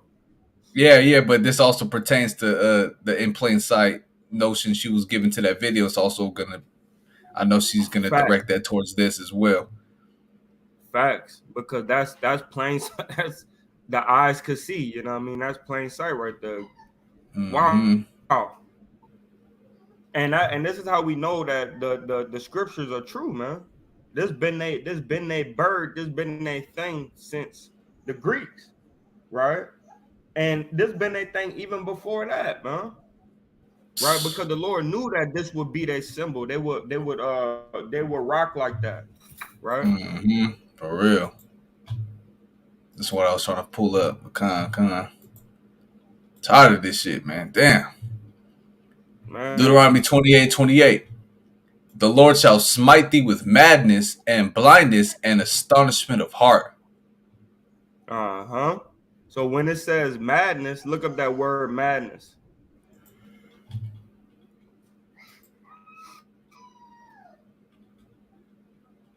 Madness. Furiously, craziness. Craziness, man, right? And to be furious, that's the mean to be angry. That's why we have so many times where we get into these different disputes, right? We fighting one another. The people that's on the corner talking to the fire hydrant, right? They've been smitten with madness, craziness. They so vexed that they don't have nobody else to fuss at, so they find something to treat as a human and fuss at it, right? So this thing that he has smitten us with, right? It goes into the regular people that you see, right? Like me and you, where we get angry, real quick. We deal with frustration on a high level, right? Arguments with our women, right? That's smitten with madness, right? Like, why are you arguing with this woman, right? This is the lesser vessel. You have to say, okay, well, look, I ain't about to fuss with you. This is what we doing, bop, right? Rather than being smitten with madness and arguing, going back and forth, right? Go ahead with blindness. Blindness. Right. Blindness could be physically and spiritually. Meaning that you ain't gonna know which way to go, man. And us as a people, we got so blinded with Christianity and Catholicism, we don't know which way to go. We don't know who the Israelites is, right? Until we come into the truth.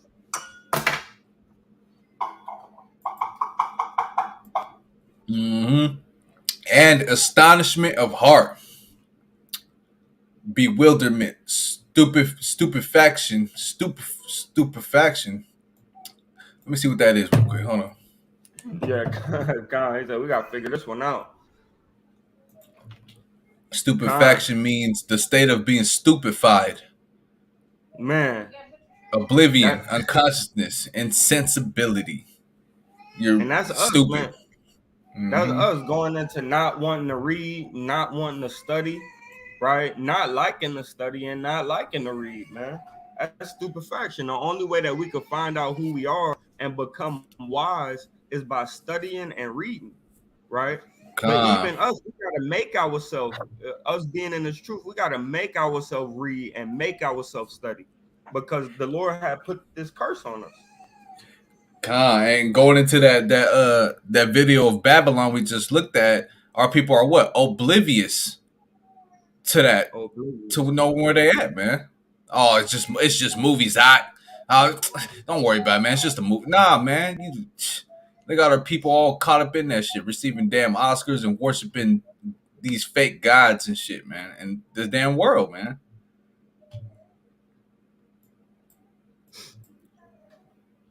Astonishment of heart. God. Reading on. Let me close this real quick. God. 29. And thou shalt grope at noonday as the blind gropeth in darkness, and thou shalt not prosper in thy ways. Right? So you trying to grasp onto the situation that what's going on around you the same way a blind man tries to grab things in the dark. You're not able to understand who the hell you are, where the hell you at, where the hell you going, or anything in between, man. You don't know the prophecies. You don't have no spiritual sense of nothing, you know? Damn. Check out right quick. My bad. I'm gonna pull up something right quick. Come on.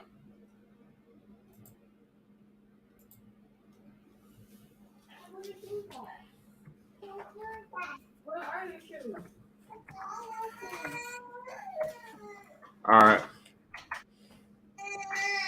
I'm gonna pull this up right quick. So lock it. Be patient with me.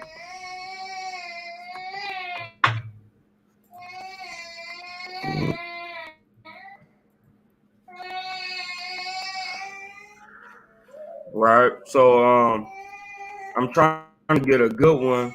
I don't want one with the stick, but I guess that's what we're gonna have to go with, right?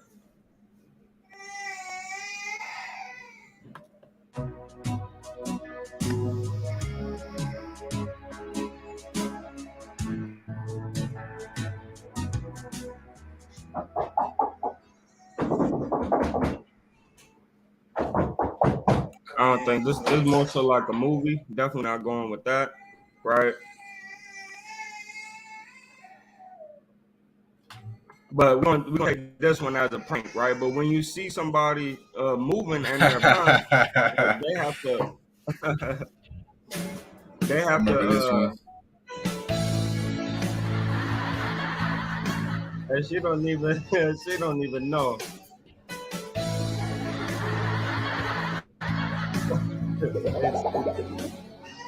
God,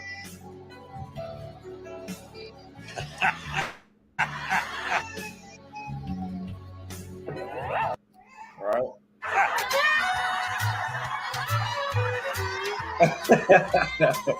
Hey, big bro, man.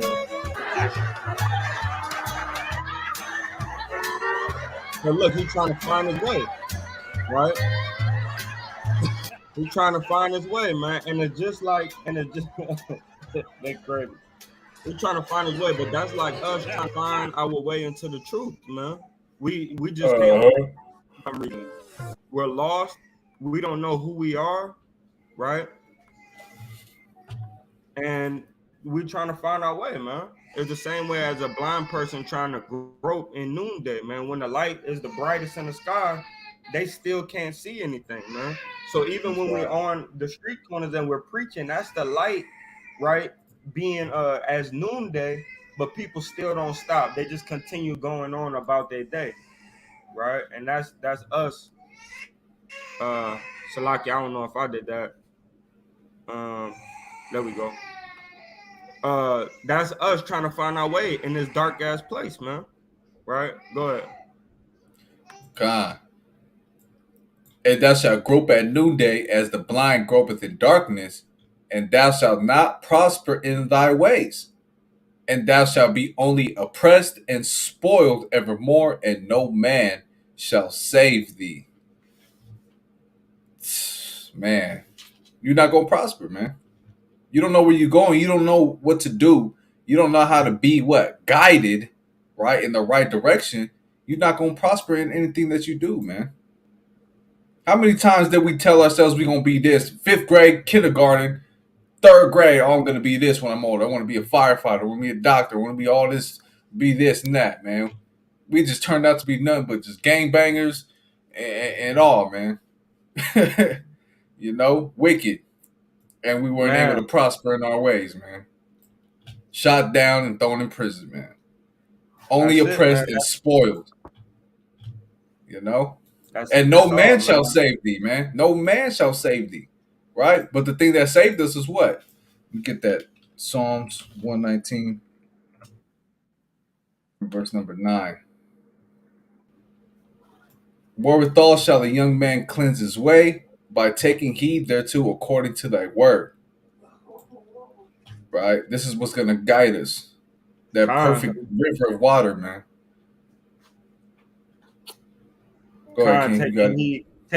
taking heed to the Lord, man. That's the thing that's gonna save us. Also, the blood of Yahushua, man. Right? Go to Hebrews chapter 2 and verse 17. That's the only thing that's gonna be able to save us. No man couldn't save us, man. The Lord had to send his son to save us, man. Hebrews 2 and 17? Yeah, it might be 2 and 17. God, Hebrews 2:17. Wherefore in all things it behoved him to be made like unto his brethren, that he might be a merciful and faithful high priest in things pertaining to God, to make reconciliation for the sins of the people. So it was one man that was able to save us, right? But that man is the divine power, and that's Yahushua, man. Right? We no man, Mm-hmm. no man on this earth could have saved us from all the hell we put our own self under, man. It's only Yahushua, man. that could save us from ourselves, right? That's right. That's right. Con. I got a precept too right here. Let me see. Proverbs 3. So watch this. So Proverbs 3 and 5 says, "Trust in Yahweh with all thine heart," right? Which we understand that that's our mind, "and lean not unto thine own understanding." Right. So what's the path? What's the path to the mind? It's your eyesight, right? Whatever you see is what's going to go into your mind, right? So, but guess what? If we trust in ourselves, right? And get that real quick. Jeremiah 17 and 9, classic. Right? The heart is deceitful above all things and desperately wicked. Who can know it?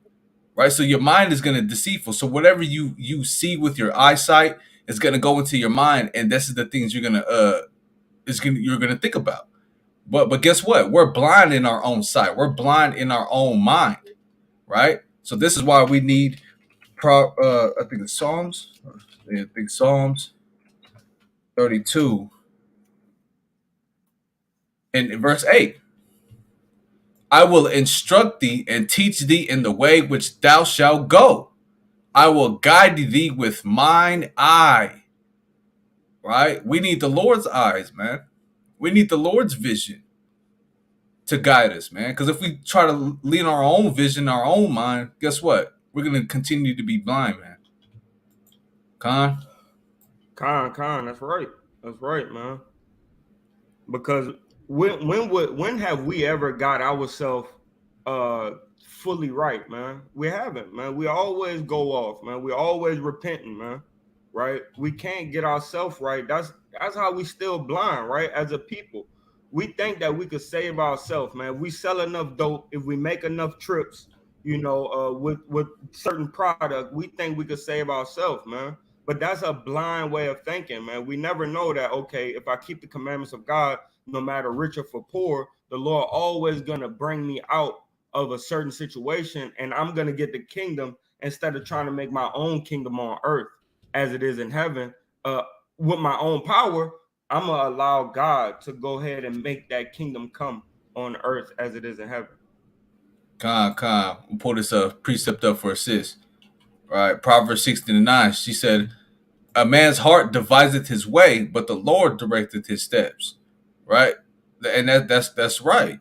The Lord is our guidance. These law, statutes, commandments is our guidance. Without it and without the Most High in our lives, man, hey, guess what? We blind, right? We spiritually blind, right? And one more on that topic, the other classic, Proverbs 20 and 24. Man's goings are of Yahweh. How can a man then understand his own way? Right? Hey, just like that blind man, brother Gabawar just pulled out in that video, man. He can't walk on his own. He needed that stick. And guess what, man? We can't walk on our own. The Most High got to be that guiding stick for us, like a blind man walking to and fro on the earth.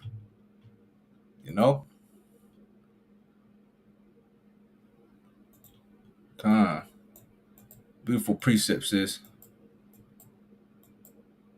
Going back. All right, here we go. That's right. Bring it out. So that's why this is what happens. Look, man, this is the result for not listening to the Lord, right? Not using him as a guidance. We go through all these curses, right? It makes all the sense in the world, man. These curses do not fit anybody else on this damn face of this earth, man, but us, the Israelites. Not you. It says, and shall be oppressed and spoiled evermore, right? And no man shall save thee, right? So that time is still now. It's happening right now. Go ahead and come in. So it said, you shall be oppressed and spoiled forevermore, and no man shall save thee. Thou shalt betroth a wife, and another man shall lie with her, right? And we see that happening on a high level, man. Right? Do me a favor, look up the stats of when a black man or woman loses their virginity.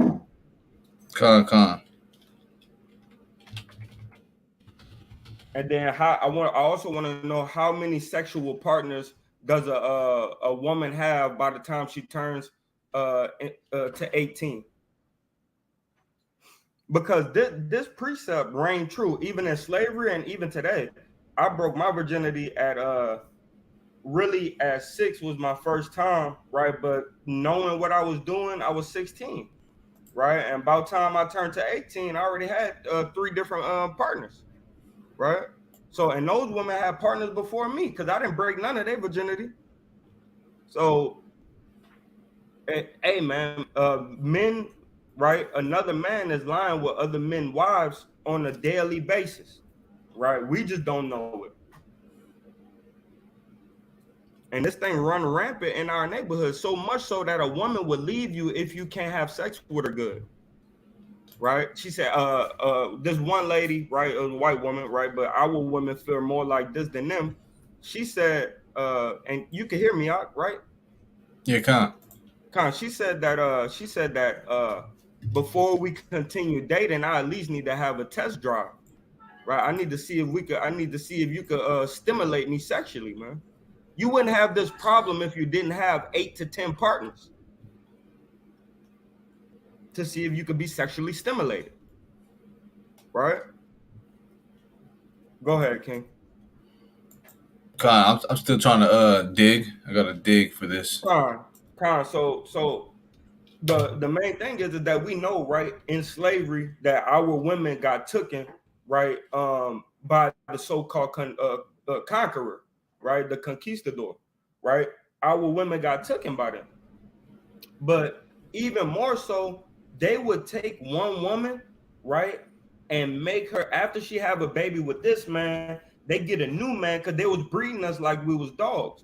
After dealing with this man, they'll take the next man, say this man is stronger, give me a kid with him, right? And now you laying down with a man that you don't even love because master said that the baby that come from this man is going to be better than the baby that came from this man. And nowadays we got baby mamas, right, that have multiple kids, man. My first wife, right, she had, like, now she has 5, let me see, 1, 2, she got 4 different baby daddies, man. Right? And she was lucky to have 2 kids with me because I actually married her. Right? That's why she was blessed to have 2 kids with one person, man. But our women, man, they're like breeders now. They're not even wives anymore, man, for the most part. Right? So like I was saying, man, us as a people, man, another man lay with our women all the time, man, because I don't know how many virgins other brothers had. I ain't even touch a virgin, right? And I don't think the one that I laid with when I was 6 was a virgin, or I wasn't good enough to make it the thing bleed, if you understand what I'm saying. So, but I haven't did it, right? I haven't been with a virgin, so that means I slept with another man's wife, right, at least 7 times in my lifetime, right?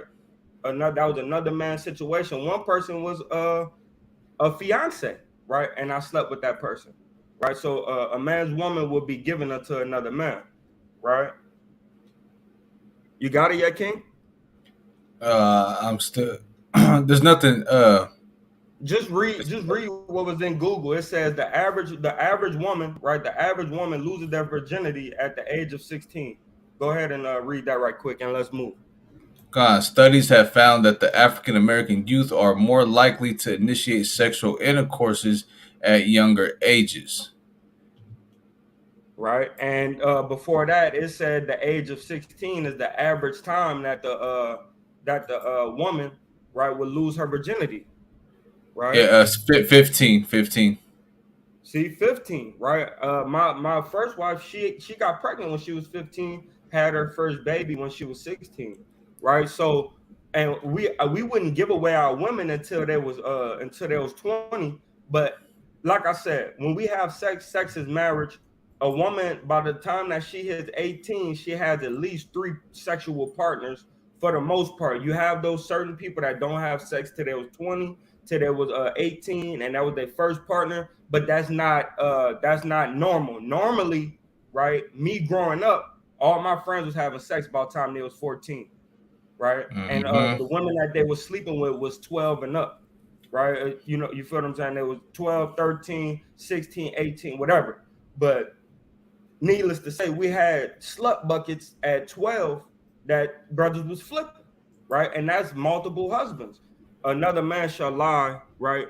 He shall betroth the wife, meaning betroth mean he ain't even slept with her yet, right? And another man gonna sleep with her,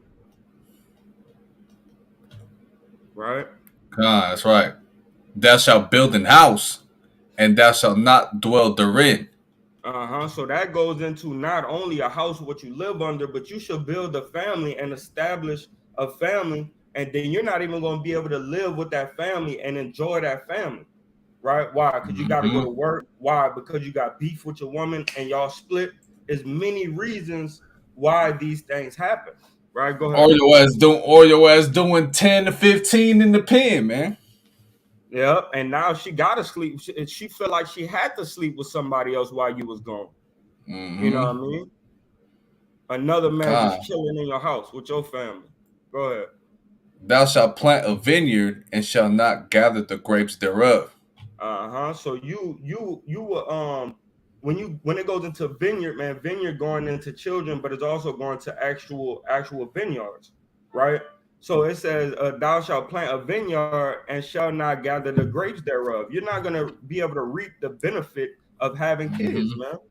You're not going to be able to see your kids grow up because you're going to get killed, or you're going to go into prison, or you and your wife going to split because she think that having an extra wife is adultery when it's really not. Like, there's many different ways why we split. She always have an attitude for every little thing.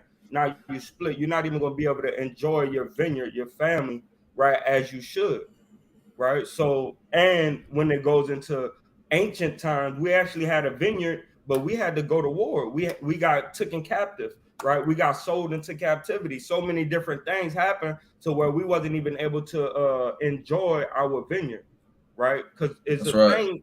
It's a thing within a year. You're supposed to be able to eat your fruit before you go into war, right? But there came times where we had to go into war and we didn't know that war was about to break out, you know?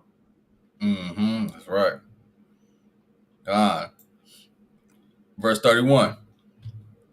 Thine ox shall be slain before thine eyes, and thou shalt not eat thereof. Thine ass shall be violently taken away from before thy face, and shall not be restored to thee. So look, check this out. So as well as this physical, this is a spiritual situation.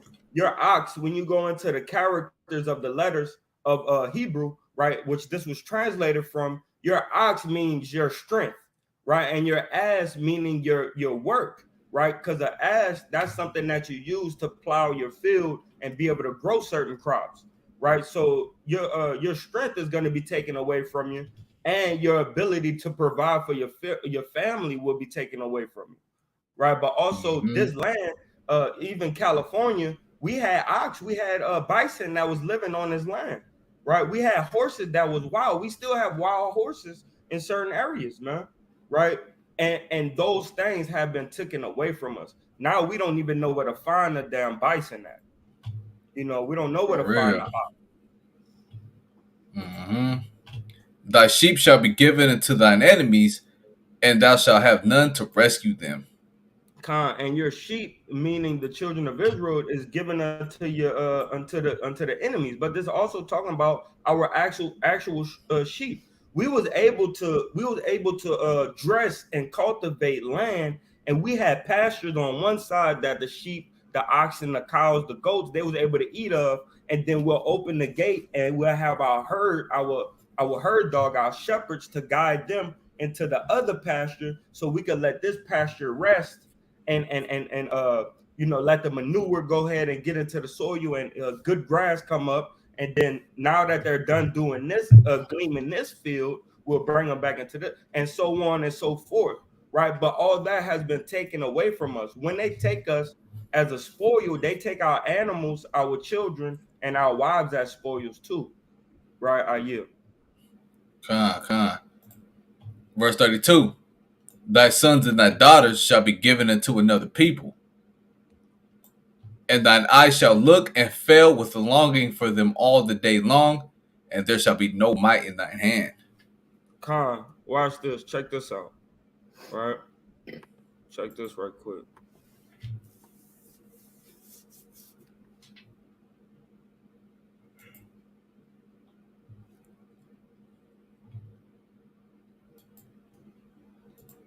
All right, and I went into this last week too, right? It says, hold on, I'm gonna get it right quick. Con. So let me pull this up, share my screen, Salaki. Right, it says right here, it says, my bad. It says prominently, right? This is the children that goes into CPS custody, right? It says most of them are Black and Hispanic, right? All right, so it says what? Child welfare practices. That's not what I want. I really want this, but I'm not sure why it has elementary and high school, right? But this one right here says prominently Black, 49%, right? Latino, 58%. So us as 100%, 51% of our kids don't end up in CPS, but 49% of them do, right? And then in Latinos, out of 100%, 58% of them end up in CPS custody, right? Racially mixed, right, which still goes into Black and Latino, right? 57% out of 100%, and Black and Latinx 23%, right, ends up in CPS custody, right? Where is the so-called white people at? Because I ain't see no whites. I'm reading it right here. It says 4%. 4%, man. Like, come on, bro. Like, we are those people, man. When it says your children shall be given unto another people, and there shall be no might in our hand to save them, right? It's talking about our people, man. It's not talking about all people, right? And you can pull up whatever you need to pull up, King. Right? And to this brother right here, man, that's coincidentally in the chat, man. I appreciate you, brother, for coming join us. This is this brother right here, man. Right? We appreciate that, man. Right? And shalom to you and your family, man. Peace and blessings unto you. Right? And it says, thy children, thy sons and thy daughters shall be given to another people, and thine eyes shall look and long for them all the day long, right? And there shall be no might in thy hand to save them, right? Mm-hmm. Even on that topic, man, they go into the damn elementary school, man. They have to go to school. You have to drop them off at school, man, right? And I've seen some parents before, man, talking about, oh, I miss my babies already. You just dropped them off like 30 minutes ago. You at home and you already missed the livelihood and the energy that your kids brought you. Now they got to go sit in the damn it and get institutionalized, man, indoctrinated in the place you don't want them to be at, right? So in past time, man, we was given to another people. One son going to Alabama, daughter going to damn Jacksonville, man, for $5, right? Given to the hands of another people, man. Sold on them auction blocks, just like you were sold on them auction blocks, right? Fast forward, they're going to the CPS custody, man. You don't own your kids. Babylon owns your children, man. Through their damn records and registration and all that madness, man. Go ahead, King. Check this out right quick, right? Because this also happened to us, right? We bringing it out in the now aspect, but check this out, man, right? This happened to us literally, man. They didn't put this in here for fun. Meet the Sleep You know what I mean? This is not fun. This is edification. Shop now. This happened to Black, Hispanics, and Native American Indians, man. All right. Please, help me, help me, Mama!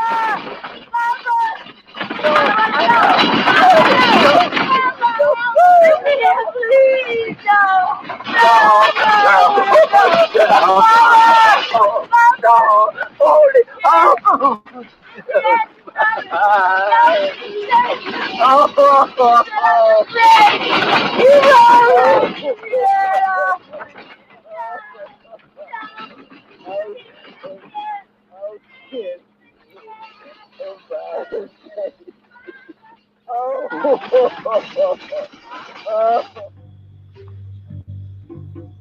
Right? No might in our hand to save him, man. Hold on, my bad, y'all.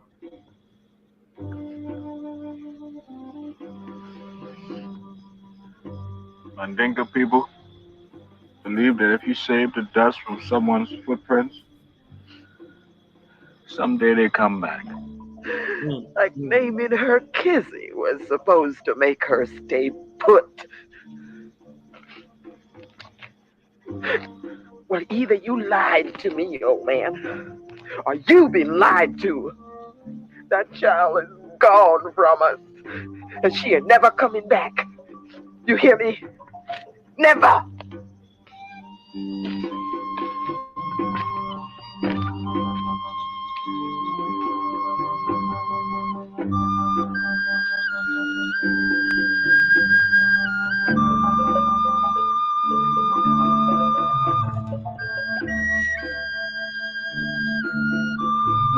And that's the curses in full effect, man. That even the wife having an evil eye towards her husband, right?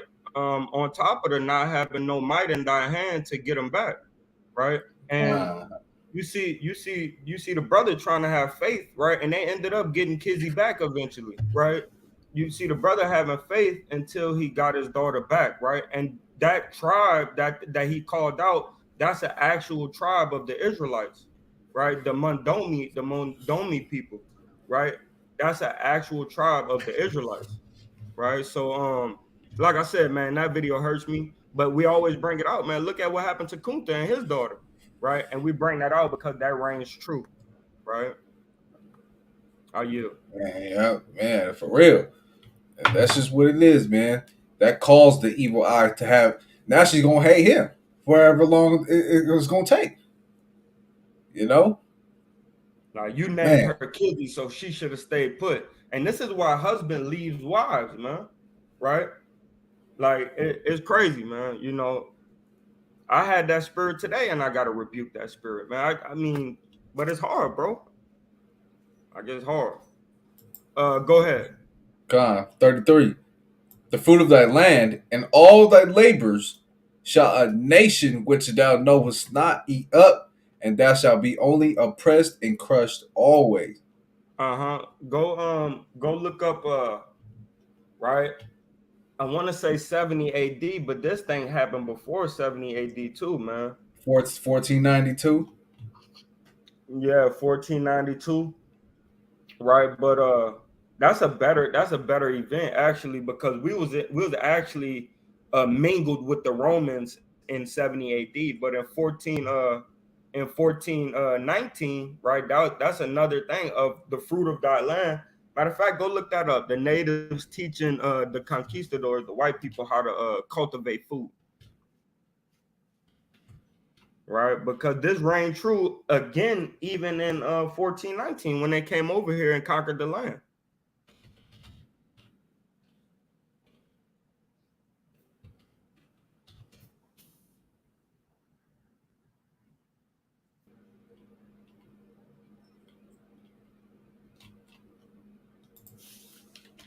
Right, go into pictures. We're gonna make that thing quick. Right, this is our people teaching them how to cultivate land, man. Right. Yeah, it's a good one. The first one on top was good. This one right here.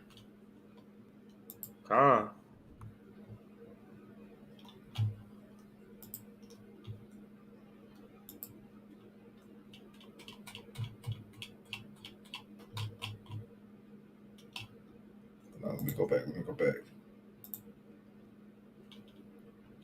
That's right, man. All the labors, everything that the natives have been producing, the Northern Kingdom been producing through that whole time they journeyed over there, right? Since they left the Assyrian captivity, all that they have ever built up, all that they have ever grew, all their vineyards, all their housing, all their labors, man. Guess what? A nation came and ate it up, man. Meaning Man, devoured it, took it over, took their spoils, took their sheep, took their ox, took their bison. And guess what? It shall not be restored to thee. Man, they didn't build that stuff. They didn't put in that work, but they got to reap the benefits of that land.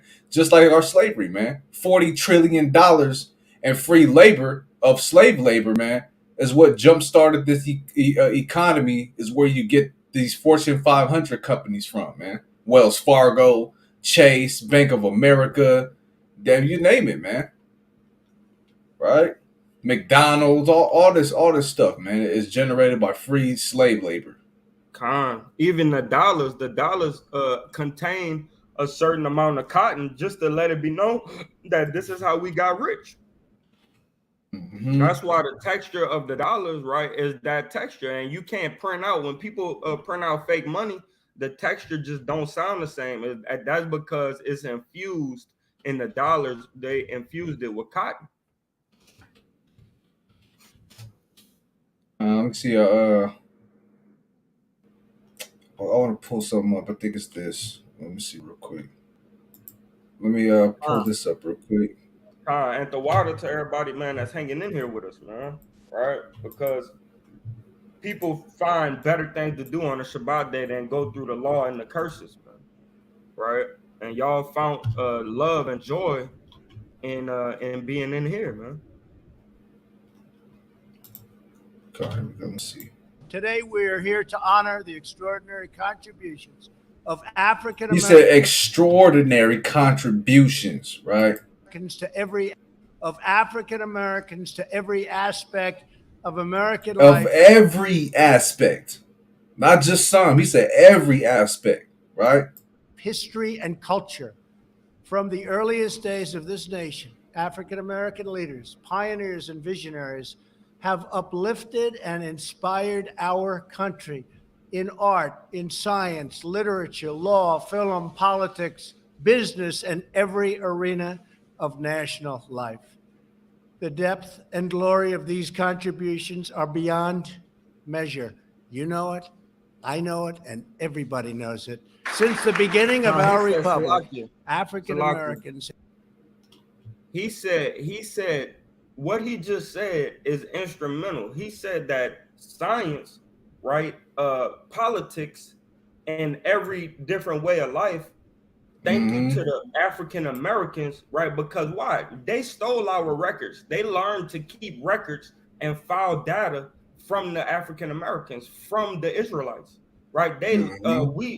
He said inventions, right? And he said law too.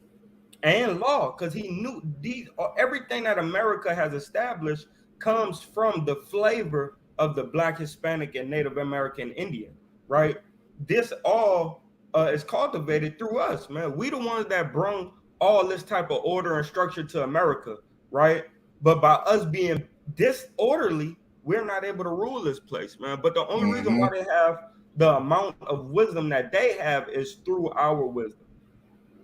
That's right. That's right. Facts. Of our republic measure. You know it, I know it, and everybody knows it.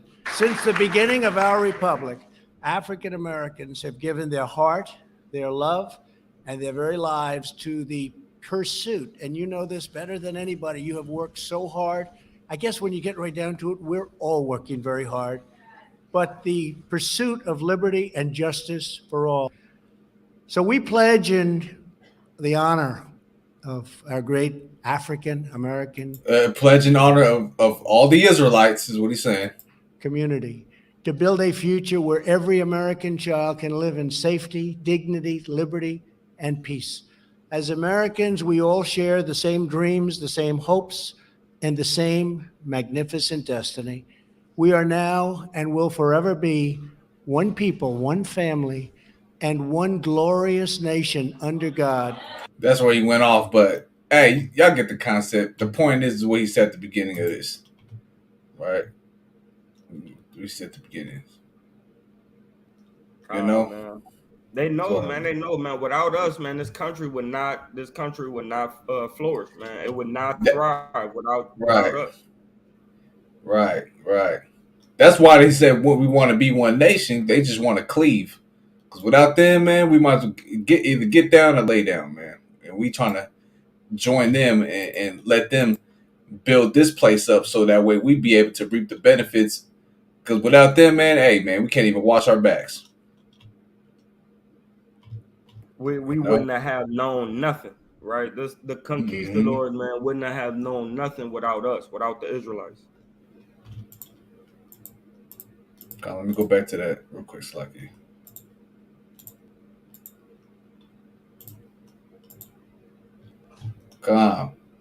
Deuteronomy 28 and 34. Right. I gotta start it here for the context again.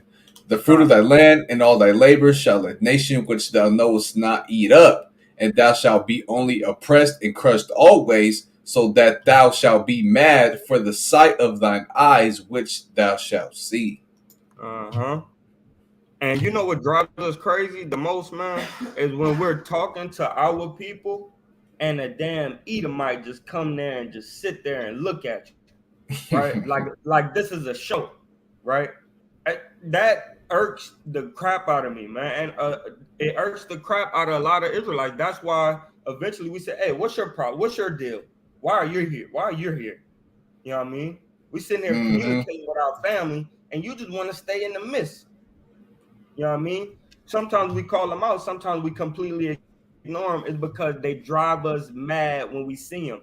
And not only that, this is talking about the evils that we saw our people go under, right? When we got castrated, right? When they broke us, right? Tied us to 4 different horses or 2 different horses, however it went, and Willie Lynch set us on fire and ripped our men apart, right? All these things, right, has made us mad, man, has made us crazy, man, right, has made us to where, you know, we got to go through therapy, man, right? When you see somebody get shot in the face, you're just not the same anymore, man.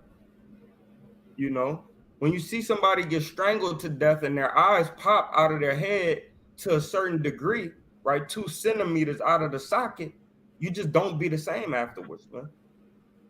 You know? That's right. I want to bring out something Judah brought out earlier. Right. Surely oppression make the wise man mad. Right. So in Deuteronomy 28:34, so that thou shalt be mad for the sight of thine eyes, which thou shalt see. Hey, man, I'm tired of looking at these damn buildings, man. I'm tired of the land not being in its proper natural state, man. I'm tired of looking at this damn dirty ass concrete, and I'm tired of looking at my damn job entrance when I gotta go in there to be a slave again, man. I'm tired of my people getting locked up. I'm tired of seeing police Roman guard cars rolling to and fro in this earth, man, trying to hunt down Israelites. I'm just tired for all that my eyes see, man. Right? And it makes me mad, man. You know? Makes us mad, rather. Man, it does. It does, man. Like, y'all niggas ain't even supposed to be here. You know? Go ahead, Key. Hey, my nerves be bad than a mug, man. Every time I gotta go and be nice to these damn conquistadors, man. They had a woman I went and worked for yesterday. She said, I only got 1 lung. You know, my kidneys, one of my kidneys is gone. I'm dying. I got cancer. You know what I mean? And I gotta play like I'm feeling for her. You feel what I'm saying? So that I can't just be like, oh, praise to the Most High God. Another one gone, man. Oh, man. It sucks to be like, yeah, I'm sorry. You know, people really don't care about people nowadays. And I really want to say, call a lawyer. How about Shimon Al-Shah, man? Another one fights the dust, right? But it irks me, man. It irks me, man, that we got to sit here and watch our people be all oppressed always, man. Right? Red Tide said, thank you, Israelites. Israel, can I get $100K loan? Esau, nope. You don't have a credit score. He said, but what happened to that great contribution credit? You know what, Israel, you know, you contributed a lot to this land. You know, if it wasn't for you guys and your people, here you go, man. Yeah, that's not there. That's what Red Tie's saying, man. It's not there. I Yeah, don't give a damn how much you contributed to this nation. You ain't getting shit. And get your ass back to work. Damn, man. And that brings me to Exodus 1, man, real quick. Right, Exodus 1.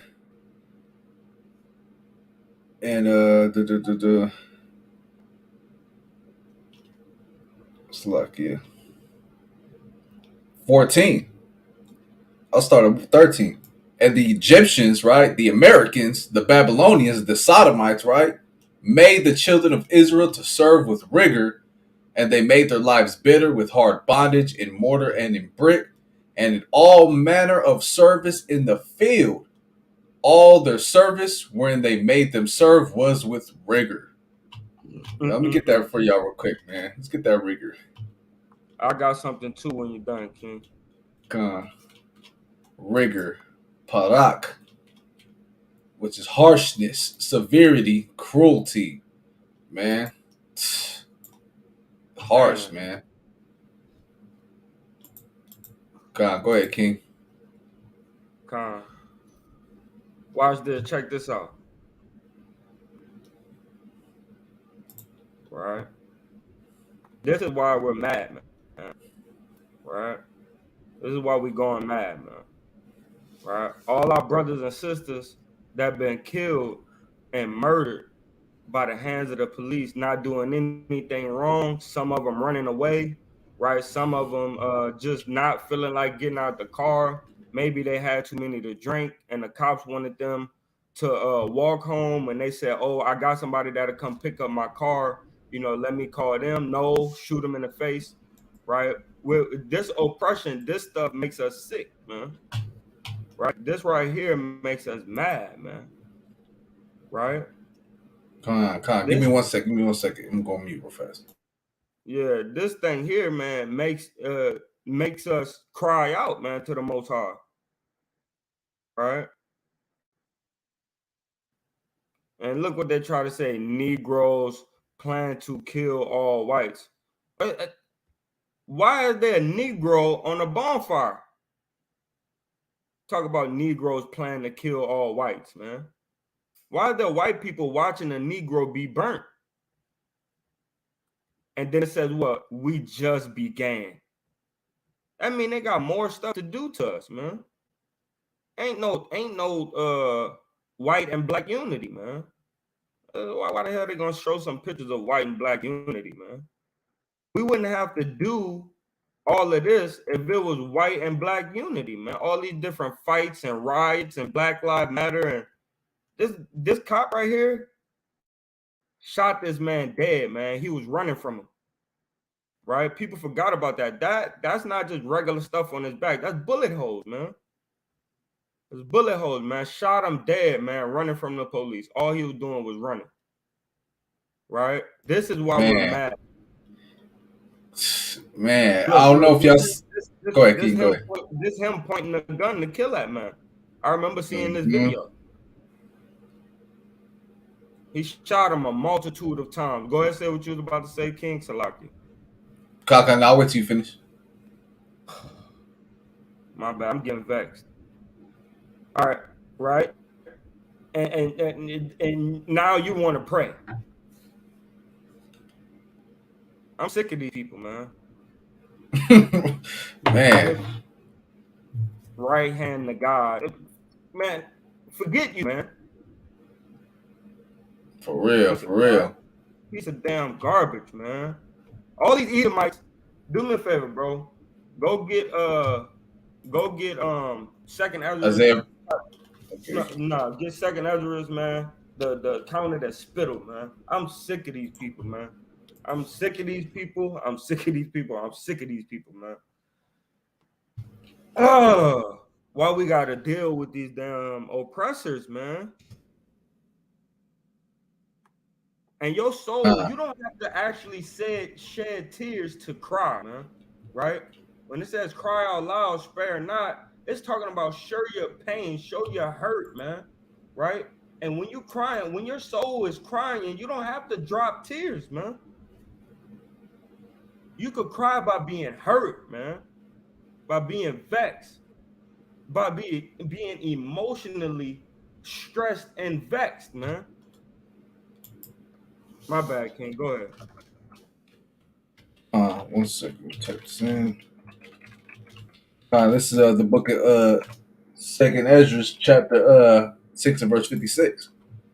As for the other people which also come of Adam, thou hast said that they are nothing, but be like unto spittle, and has likened the abundance of them unto a drop that falleth from a vessel. So they liken unto a water vapor, while we're likened unto the whole bucket, right, of water that the Lord keepeth for himself, right? But Mhm. somehow these little vapors of air keep killing us on a day-to-day basis. This vapor of smoke, man. Get that in Wisdom of Solomon, chapter 12, I believe. Wickedness like iron rusting. Nah, our life is as a shadow that passes away, or a vapor that I think it might be Wisdom of Solomon chapter 5. Yeah, con. I think it's 3. No, it's 2. It's 2. 2. Con. Yeah. And give verse 3.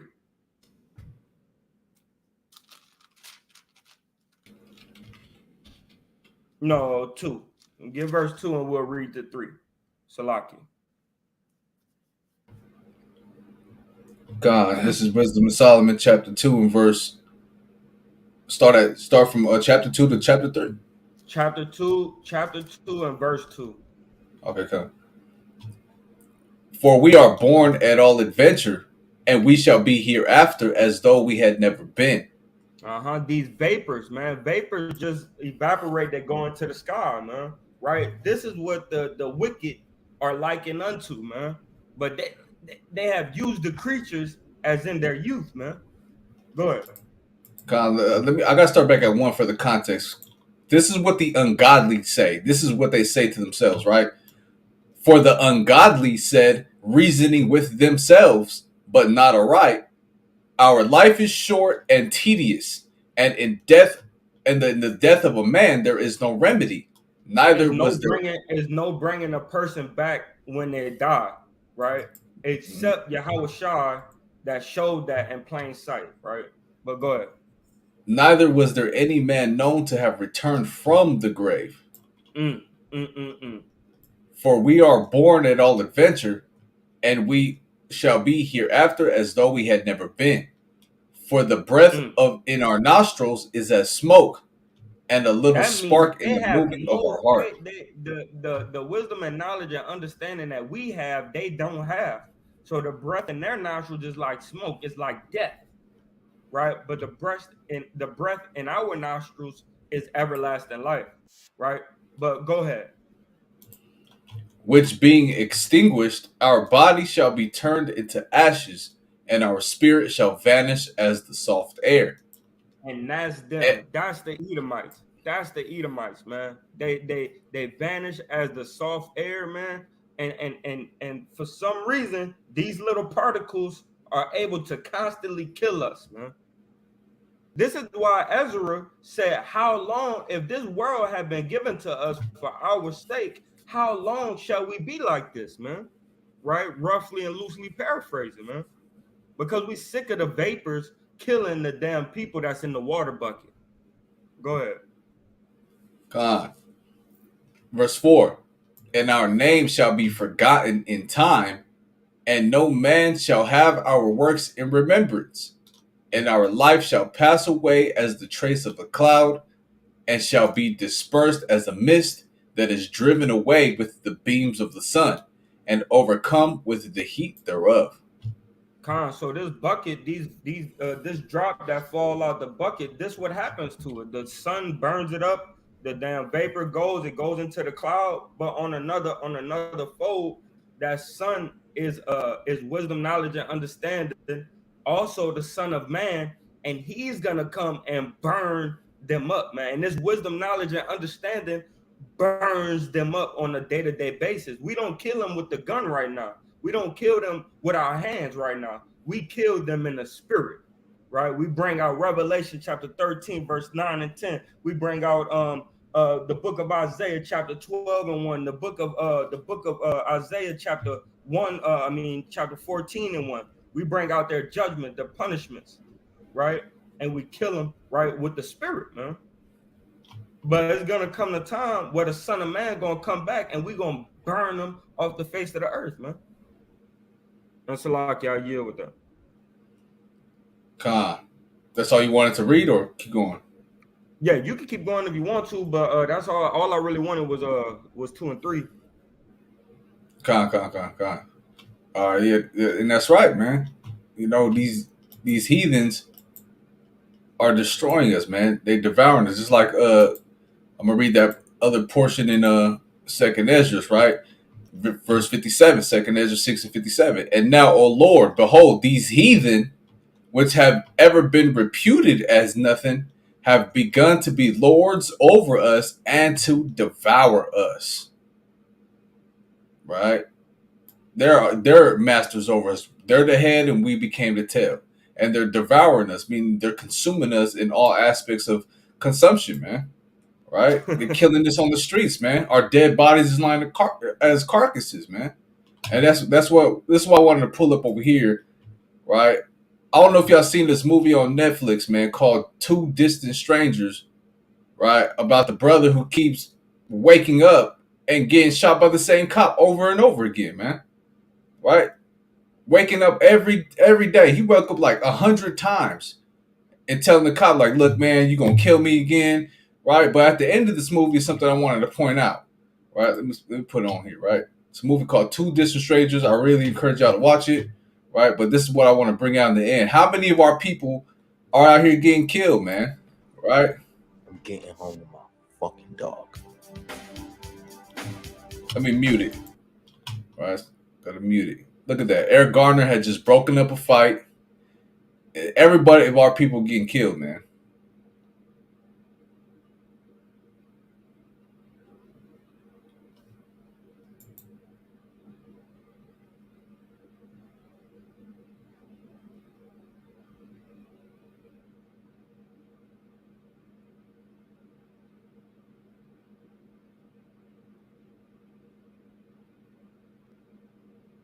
You on mute, King, if you're saying something. Yeah, I was just reading what they was what happened, why how they got killed, man. Babysitting her nephew at home, was pulling into a parking spot. Damn, Eric Reeson. Rayshard Brooks was asleep in his bed. Damn. Walking home. Dominique Clayson sleeping in her bed. Damn. Sleeping in her bed. Breonna Taylor. George Floyd went to the grocery store. Man, and it says a few names of many. Say their names. Israelites. Right? You know? Say their names. And that's what we're going. Hey man, in that day, man, we're gonna snatch one of them up, man, and tell them to say the names, man. Right. Punch a hole through their face. Bow. Right, but I want to get an understanding, right, real quick on Baruch chapter 4. Let me share the screen real fast. Bam. It's our fault, man, that we're going through this, right? And ultimately, it's the power of the Most High, man. Why these things are coming upon us, right? So let's get it on verse 25. My children, suffer patiently the wrath that is come upon you from Yahweh. For thine enemy hath persecuted thee, but shortly thou shalt see his destruction and shalt tread upon his neck. Right?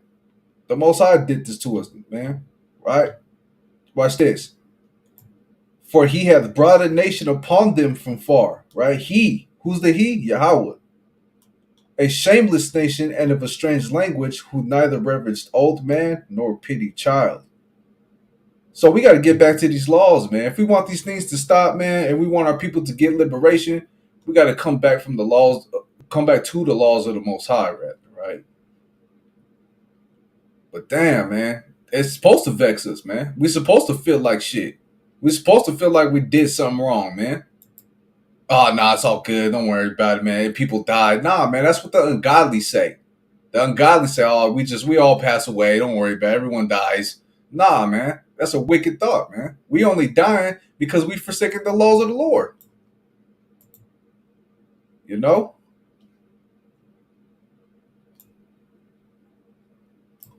Let's see what y'all got over here. Tamah said, Revelation 6 and 10, and they cry with a loud voice, saying, how long, O Lord, holy and true, dost thou not judge and avenge our blood on them that dwell on the earth? Hey, it's coming. It's coming, right? We got to suffer patiently the wrath that has come upon us by the Most High, man. Right? Yeah, damn spittle lights. Damn spit lights. That's right. Hey, the spit lights, man. All praise that smoke will vanish like air. That's right. For the weapons of our warfare are not carnal, but mighty through God to the pulling down of strongholds. Right? The spiritual warfare, man. Right? We pulling down these strongholds on our people, getting them out of that indoctrinated mindset and coming into the laws of the Most High. Why? Because the law is spiritual, man. All right? Romans 7 and 14, I believe. So ultimately, man, we get vexed. Our people go through all the damn trauma, and we get vexed for what our people are going through, getting shot in the streets and killed by police and all types of manners of wickedness. But ultimately, we have to understand that it's all by the spirit power of the Most High, man, that these things have come upon us according to the book of Baruch, man. Right? So in the wrath comes the Lord, but guess what? In the salvation, in the hope, also comes from the Lord as well. Right? That's all I wanted on that. Going back.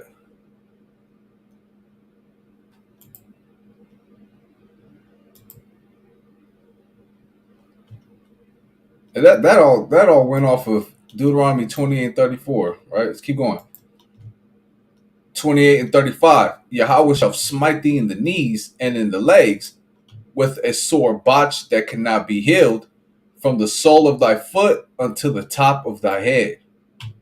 Right? Boils, damn soreness on your feet, right? Hard labor from hard bondage and being oppressed, man, and going all through all types of damn rigor and cruelty from these heathen nations. Right? Verse 36. The Lord shall bring thee and thy king, which thou shalt set over thee, unto a nation which neither thou nor thy fathers have known, and there thou shalt serve other gods, wood and stone. Right? So it's one thing, right, to bring a few captives of the land, right? But yet what? The king remains on his throne. But if you bring the captives of the land and the king, guess what, man? That means you took over that whole nation, man. That whole kingdom is finished. Right? You got the king in chains. Right? It's one thing to go to battle against the people and, slay a few men, take a few captives, this and that. But if the king remains, guess what? The kingdom remains. The rulership still is established on the throne. But if you bring the king to the damn chains and put him in a cage, guess what, man? You took over that whole kingdom, man. That whole nation is finished. Right? And that's what happened to us, man.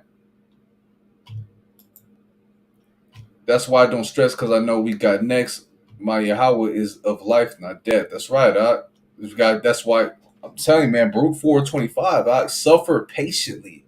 First it says suffer, but then be patient about your suffering, man. Right? And that's where faith comes from. You know?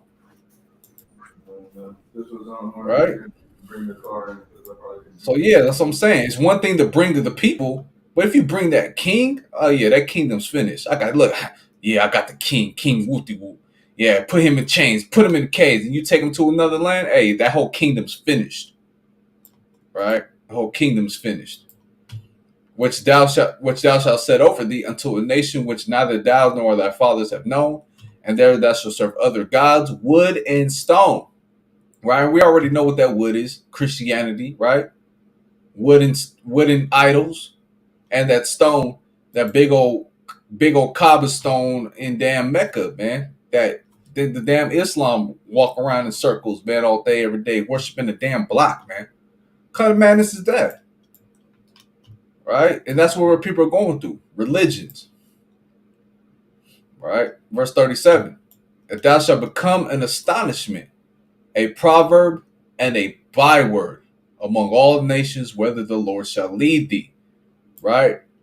And what's a proverb? Let's get that. We already know what it is. Let's get the understanding on it. Let's pull it up. A proverbial saying, right? Aphorism, right? Let's get aphorism definition real fast. A pithy observation that contains a general truth, such as if I ain't broke, don't fix it. Or old aphorism, the child is father to the man. Concise statement of a scientific principle. That's not what it's going into, right? But going into what? A proverb. Oh man, we like chicken. We like bean burritos. Them niggas like watermelon and grape soda.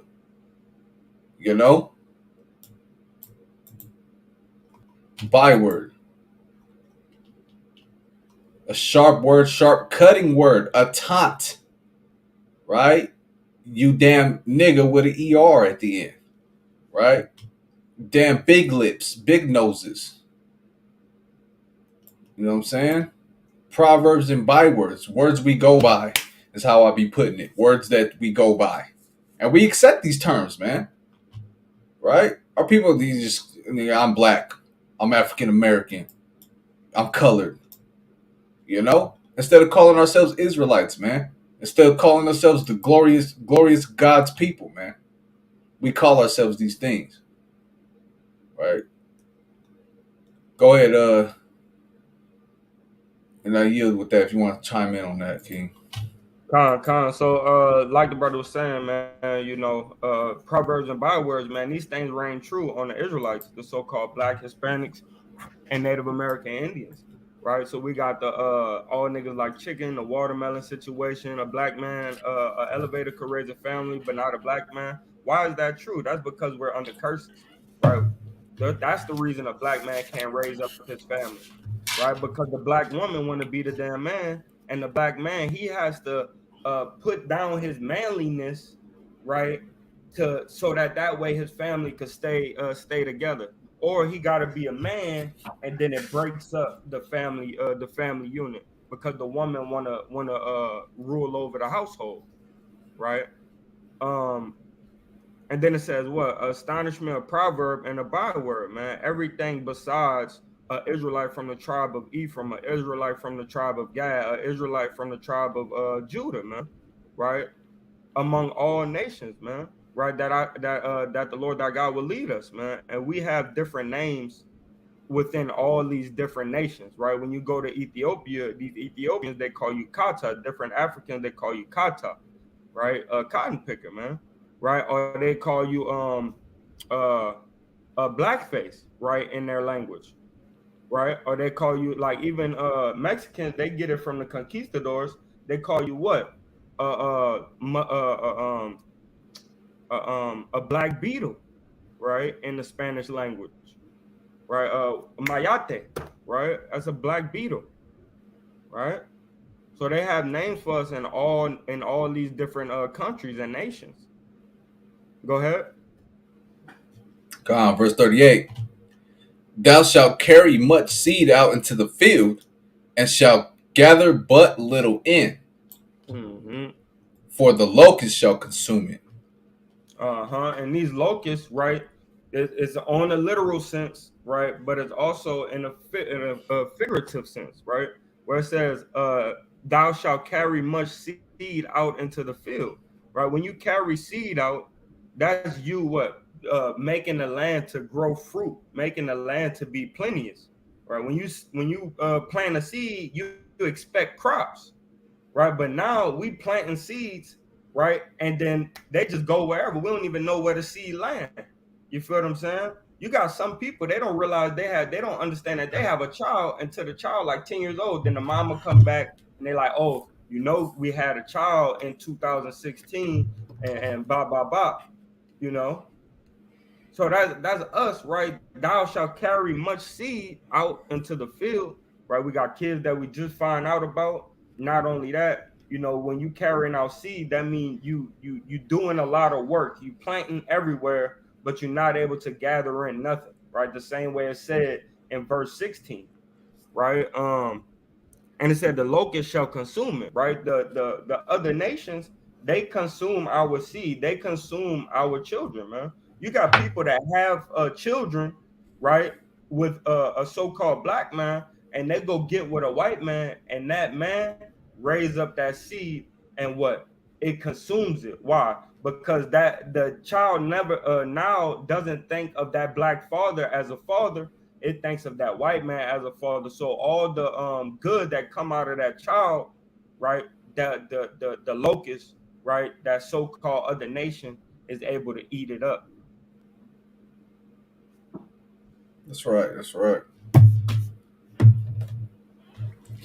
And we're gonna end at 3 hours. We're gonna end at 3 hours, and then we're gonna have to come back into this.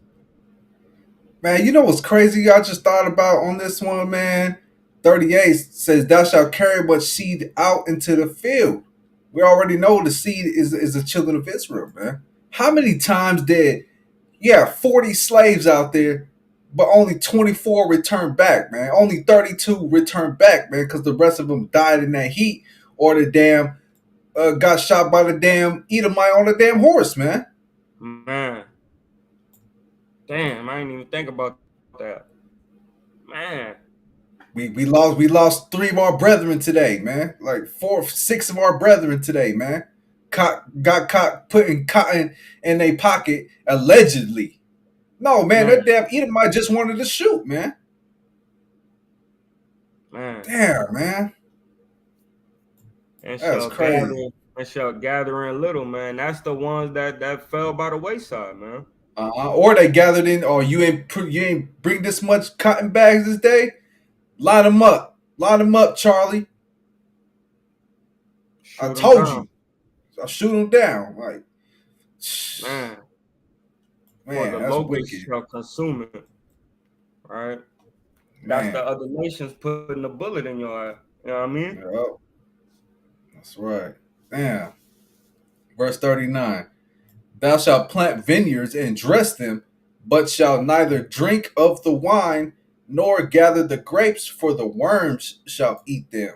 Uh-huh. And that worm is another nation, man. Right? Not only regular worms, the Lord gonna make our fruit to rot, right? Which we understand that it's a literal and a physical is a literal and a figurative type of thing going on, right? Go ahead. That's right. Worms, scarlets, the crimson. Yeah, literally worms eating your crops, man. Like literally, right? But damn, these damn heathens are worms, man. Man. A worm just means something that destroys, right? A worm also is nutritional to the soil. We need worms in the soil, but that way our crops can grow, and the worms twirl the soil for you. You feel what I'm saying? But these type of worms that it's talking about is more so like canker worms, man. It's worms that destroy things. So we know that the person that destroyed things the most, right, is the so-called Caucasian. That's right. And we plant many fields. We the ones that's out there. The Mexicans, what? Strawberries, avocados, right? The African Americans, sugar cane, cotton, and any other thing, man. We planted so many different things for it. You can't even name them all, man. Asparagus, onions, right? Hey, man, we did all of it. You feel me? And we brought them in. We brought in these grapes, but we wasn't even able to drink of the wine, man. Right? They made us eat slop and drink water from a well that they probably peed in, man. Man, or they got their damn fucking slucky, the damn pigs in that bath, man. You know? They drop a pig in there, man. Man. Trying to tell you, Red Tide, in the spirit. Come on, reading on. Thou shalt have olive trees throughout all thy coasts, but thou shalt not anoint thyself with oil, for thine olive shall cast his fruit. Man.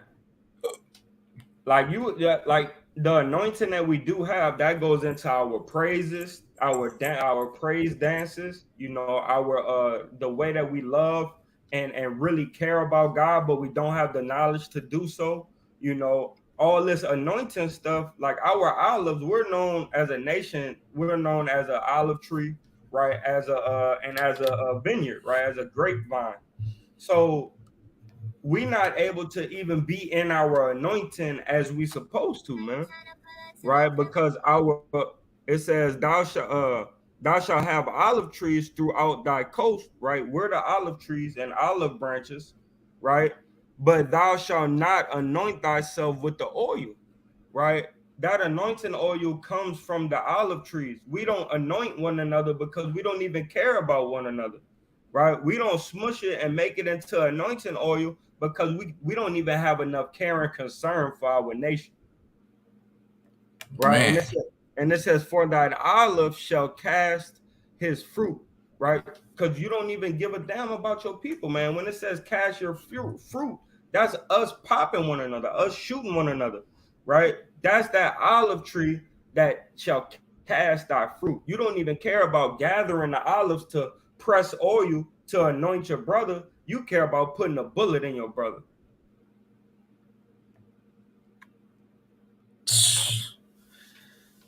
Vexing. Man. God. Verse 41. Thou shalt beget sons and daughters, but thou shalt not enjoy them, for they shall go into captivity. And that is, you have to watch. Go look up what happens if your kid's not enrolled in school. Right? You have to put your kids into captivity so they don't go into a worse captivity. You have to put your children in daycare. You have to put your children in preschool, right? Or the people will come to your house, man, and take your kids, man. If you don't have proof that you're homeschooling them, right, they could come and take your children and they could go into a harsher captivity, the foster system. It says fines which increase for each infraction or conviction. Counseling program, often in lieu of a fine. Court order to immediately enroll child in school. They'll eventually take them, man. Right here. Is it illegal to not enroll your child in school in Florida? Florida, you know, they have hefty laws. Florida statute states that all children who are 6 years old or will be 6 years old by February 1st of any school year, or who are older than 6 years old but have not turned 16, must attend school regularly during. You must, man. Yeah, it's a must, man. Man, they'll take your kids from you, man. If you can't prove that you've been homeschooling them, they'll give you more and more infractions, and eventually they'll take away your children from you, man. Right? So we have to put our kids into captivity, right? Just so they don't have to go into a harsher captivity to where we never will see them again. Man. Let me see. Watch this. That's right, Tama, huh?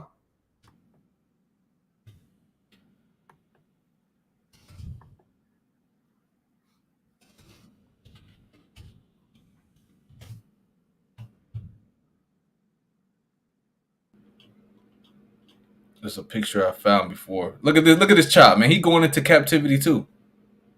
Man. Yeah, There's one I wanted to. Right here. Have no say so, man. he got to go into slavery. Oh, nah, he's just a child.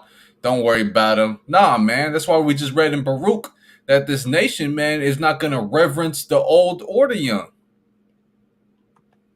I don't give a damn if you 5. Get your ass in that field, boy. Man, I'm sick of these damn devils, man. Me too, King. Man, yep, look, children. Right here, till you got children right there in the middle. It's hard to see this one. Right here. Children. Young Eve and young Jake right here. Probably like 8 and probably like 10. You know? Man. Come on, reading on. Verse 42. Don't read on. Don't read on. Oh, okay, come on.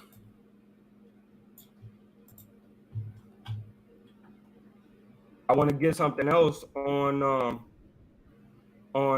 taking our young kids into captivity, because they started taking our children at a young age and killing the parents, so that way they could teach them Christianity, right? And you won't have them rebelling against you because of the elder men and women that knows better, right? So they started taking our kids that was younger than teens, that was preteens.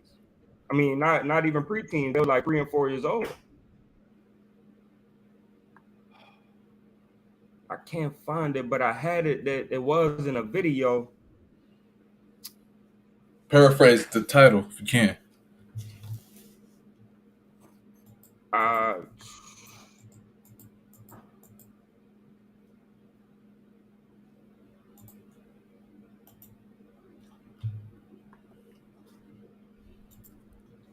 I don't know the title, King, of that video. But go ahead, man. I want to get this, man, because this is pivotal.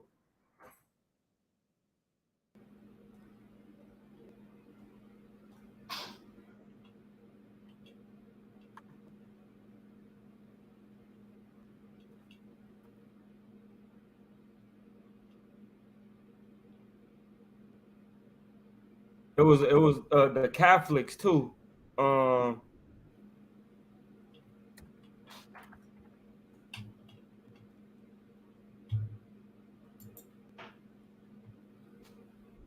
It's cool. Can you trying to look forward to or what? Yeah, Con. I found something else too, though. Bring it out when you can. Con, check this out, man. Check this out. South Carolina.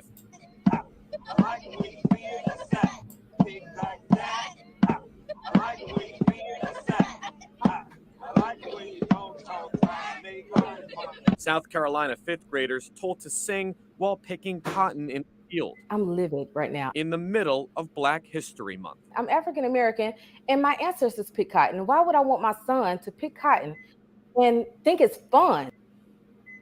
This cell phone video shot by a teacher was sent to parents. Okay. And brought this mom to tears. I think it's making a mockery. A mockery of what? A mockery of slavery, a mockery of what our people went through. Jessica Blanchard's 10-year-old son, Jamari, says he didn't understand what he was singing. Nor did teachers explain how cotton fields were harvested by African American slaves. Man. Got them on a field trip doing that BS, man. Damn.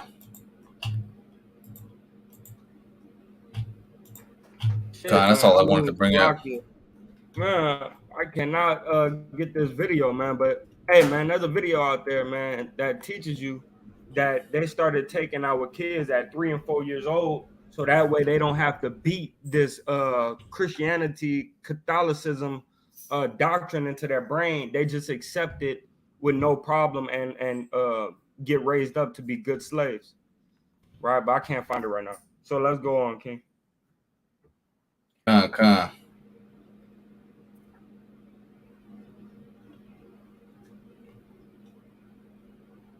All right, reading on. Verse 42.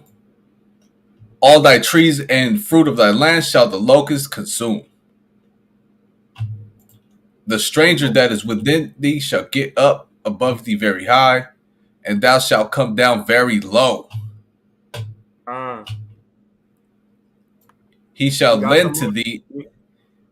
You got some on that?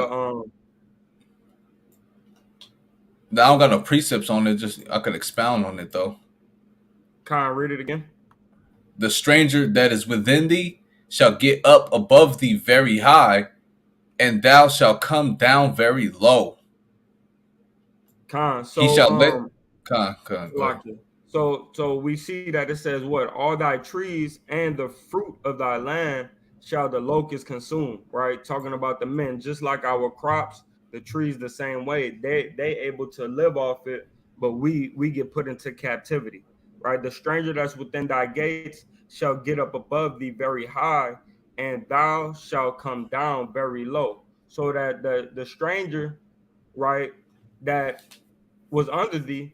Go to Genesis chapter 25 and verse number 20, 25, 24, something like that. And then I want you to go to Second Ezra chapter 6. It's Genesis 25 and verse 24. And when her days to be delivered were fulfilled, behold, there were twins in her womb. And the first came out red all over like an hairy garment, and they called his name Esau. Mm-hmm. And after that, his brother out, and his hand took hold on Esau's heel, and his name was called Jacob. And Isaac was 80 years old when she bare them. And it says, and we know that the elder shall serve the younger, right? But let's go to Second Ezra, that same account where he explains it in Second Ezra. Get a Second Ezra 9, 6 and 8. 6 and 8.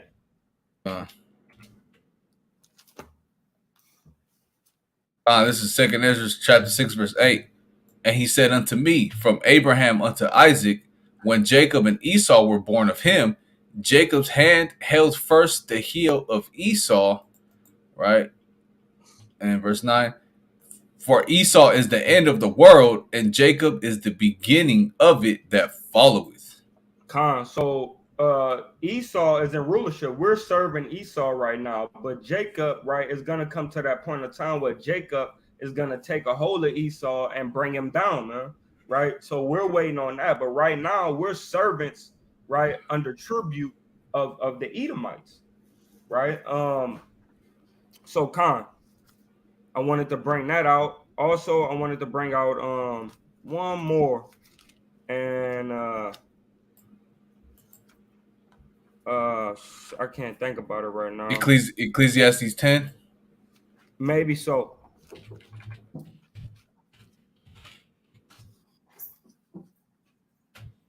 Back to the blue letter real quick.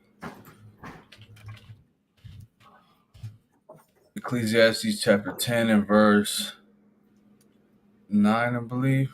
I want that servants on horses and yeah, that's what I'm grabbing. Yeah.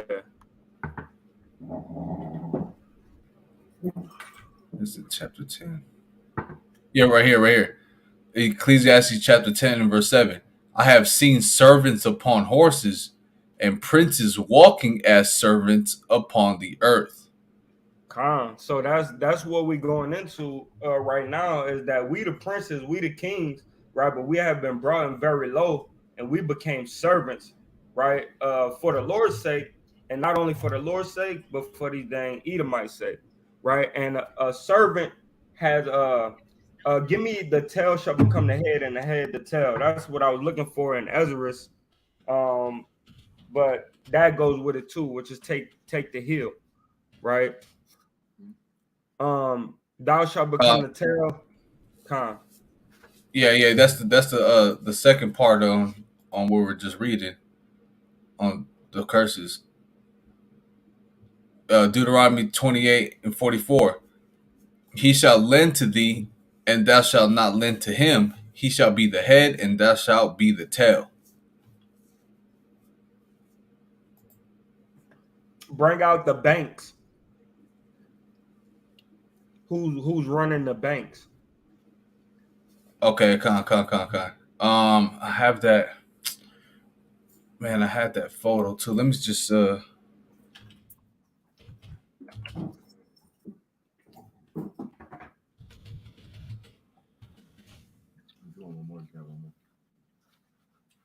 there's a picture that shows right here. Bam, perfect. Let me see if I can blow this up a little bigger. Yeah, that's the one right there. So that lets you know who's the head and who's the tail, man. Right?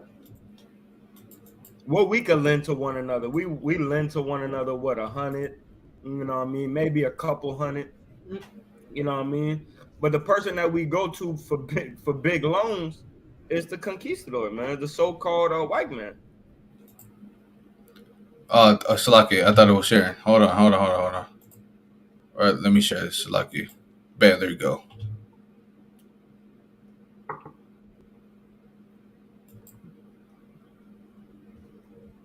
So you got like the Rockefellers, right? And you could bring it out, King. My bad. I'm trying to grab something right quick. I'm hungry. Yeah. So this the earth is given into the hands of the wicked, right? And we know who runs the earth. Obviously, the wicked, right? And you can see down here it's the secret societies, financial corporations, which is the BIA, IMF, World Bank, central banks, plural, Federal Reserve, political institutions, Supreme Courts, NATO, EU, United Nations, etc., intelligence agencies, which MI5, CIA, FBI, NSA, NASA, etc., research institutions, and educational, right? So they run the secret societies, financial institutions, political institutions, intelligence research institutions, and educational institutions are ran by these people and their offspring after them, and they are the offspring of those that were before them, right? If just to name a few, the Rothschilds, right? Prince Philip, Kissinger, Harry Kissinger, and George Soros, George the Bushes. You know who runs this damn wicked society, man. This wicked earth, man. Right? But they are the head right now, right? They're the head of this world right now. That's why it says the earth shall be given into the hands of the wicked, and Satan is the god or the power or the ruler of this earth, right? And Satan is backed by, or this is who Satan is using as his puppets right now in this earth, man. Right? But not for long. We're eventually going to come back on top. We're going to be empowered, and we're going to destroy all of these societies and all these institutions when we get back to our rightful estate and our rightful dominion, because we were cast down from our heaven, right? Just like Jude 1:9 talks about. Let me see. Let me get there real fast. Let me go back. The book of Jude, chapter 1, and verse 9 says, "Yet Michael." No, that's not what it is. What I want? Oh, Lamentations. That's lucky.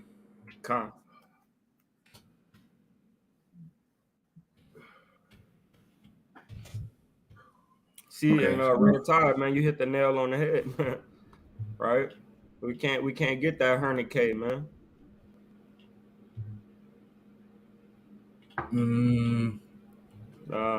We can't get that 100K, man. We need that 100K, man. And that 100K gonna come in blood. So we lost our rightful glory, but we're gonna regain that glory, right? That rightful dominion of the earth, right? Lamentations 2:1.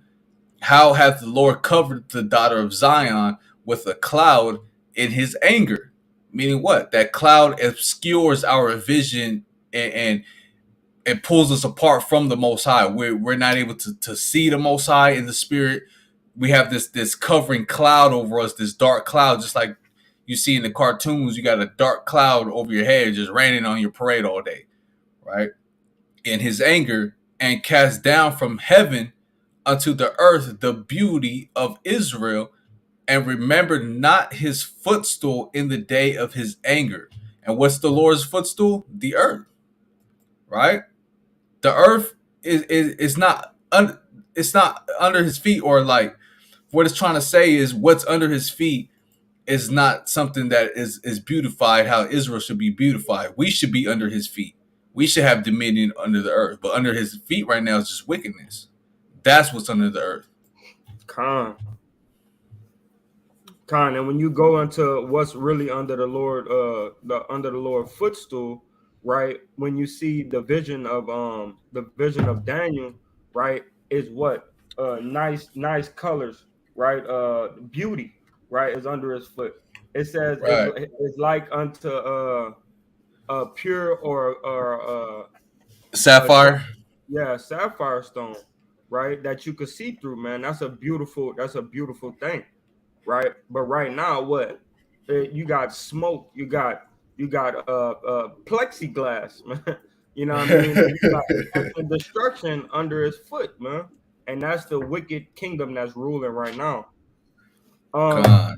So with that, we hit the 3-hour mark. You know, what verse were we on Deuteronomy 28? We were at Deuteronomy 28 and 43. 44, yeah, come. 44. All right, we'll try to get back into this, man, as soon as possible and finish out these curses, man. Right, but with that, give me the book of Acts, chapter 18 and verse number 11. I mean 17 and 11. Con. Okay, hold on. Acts 17:11.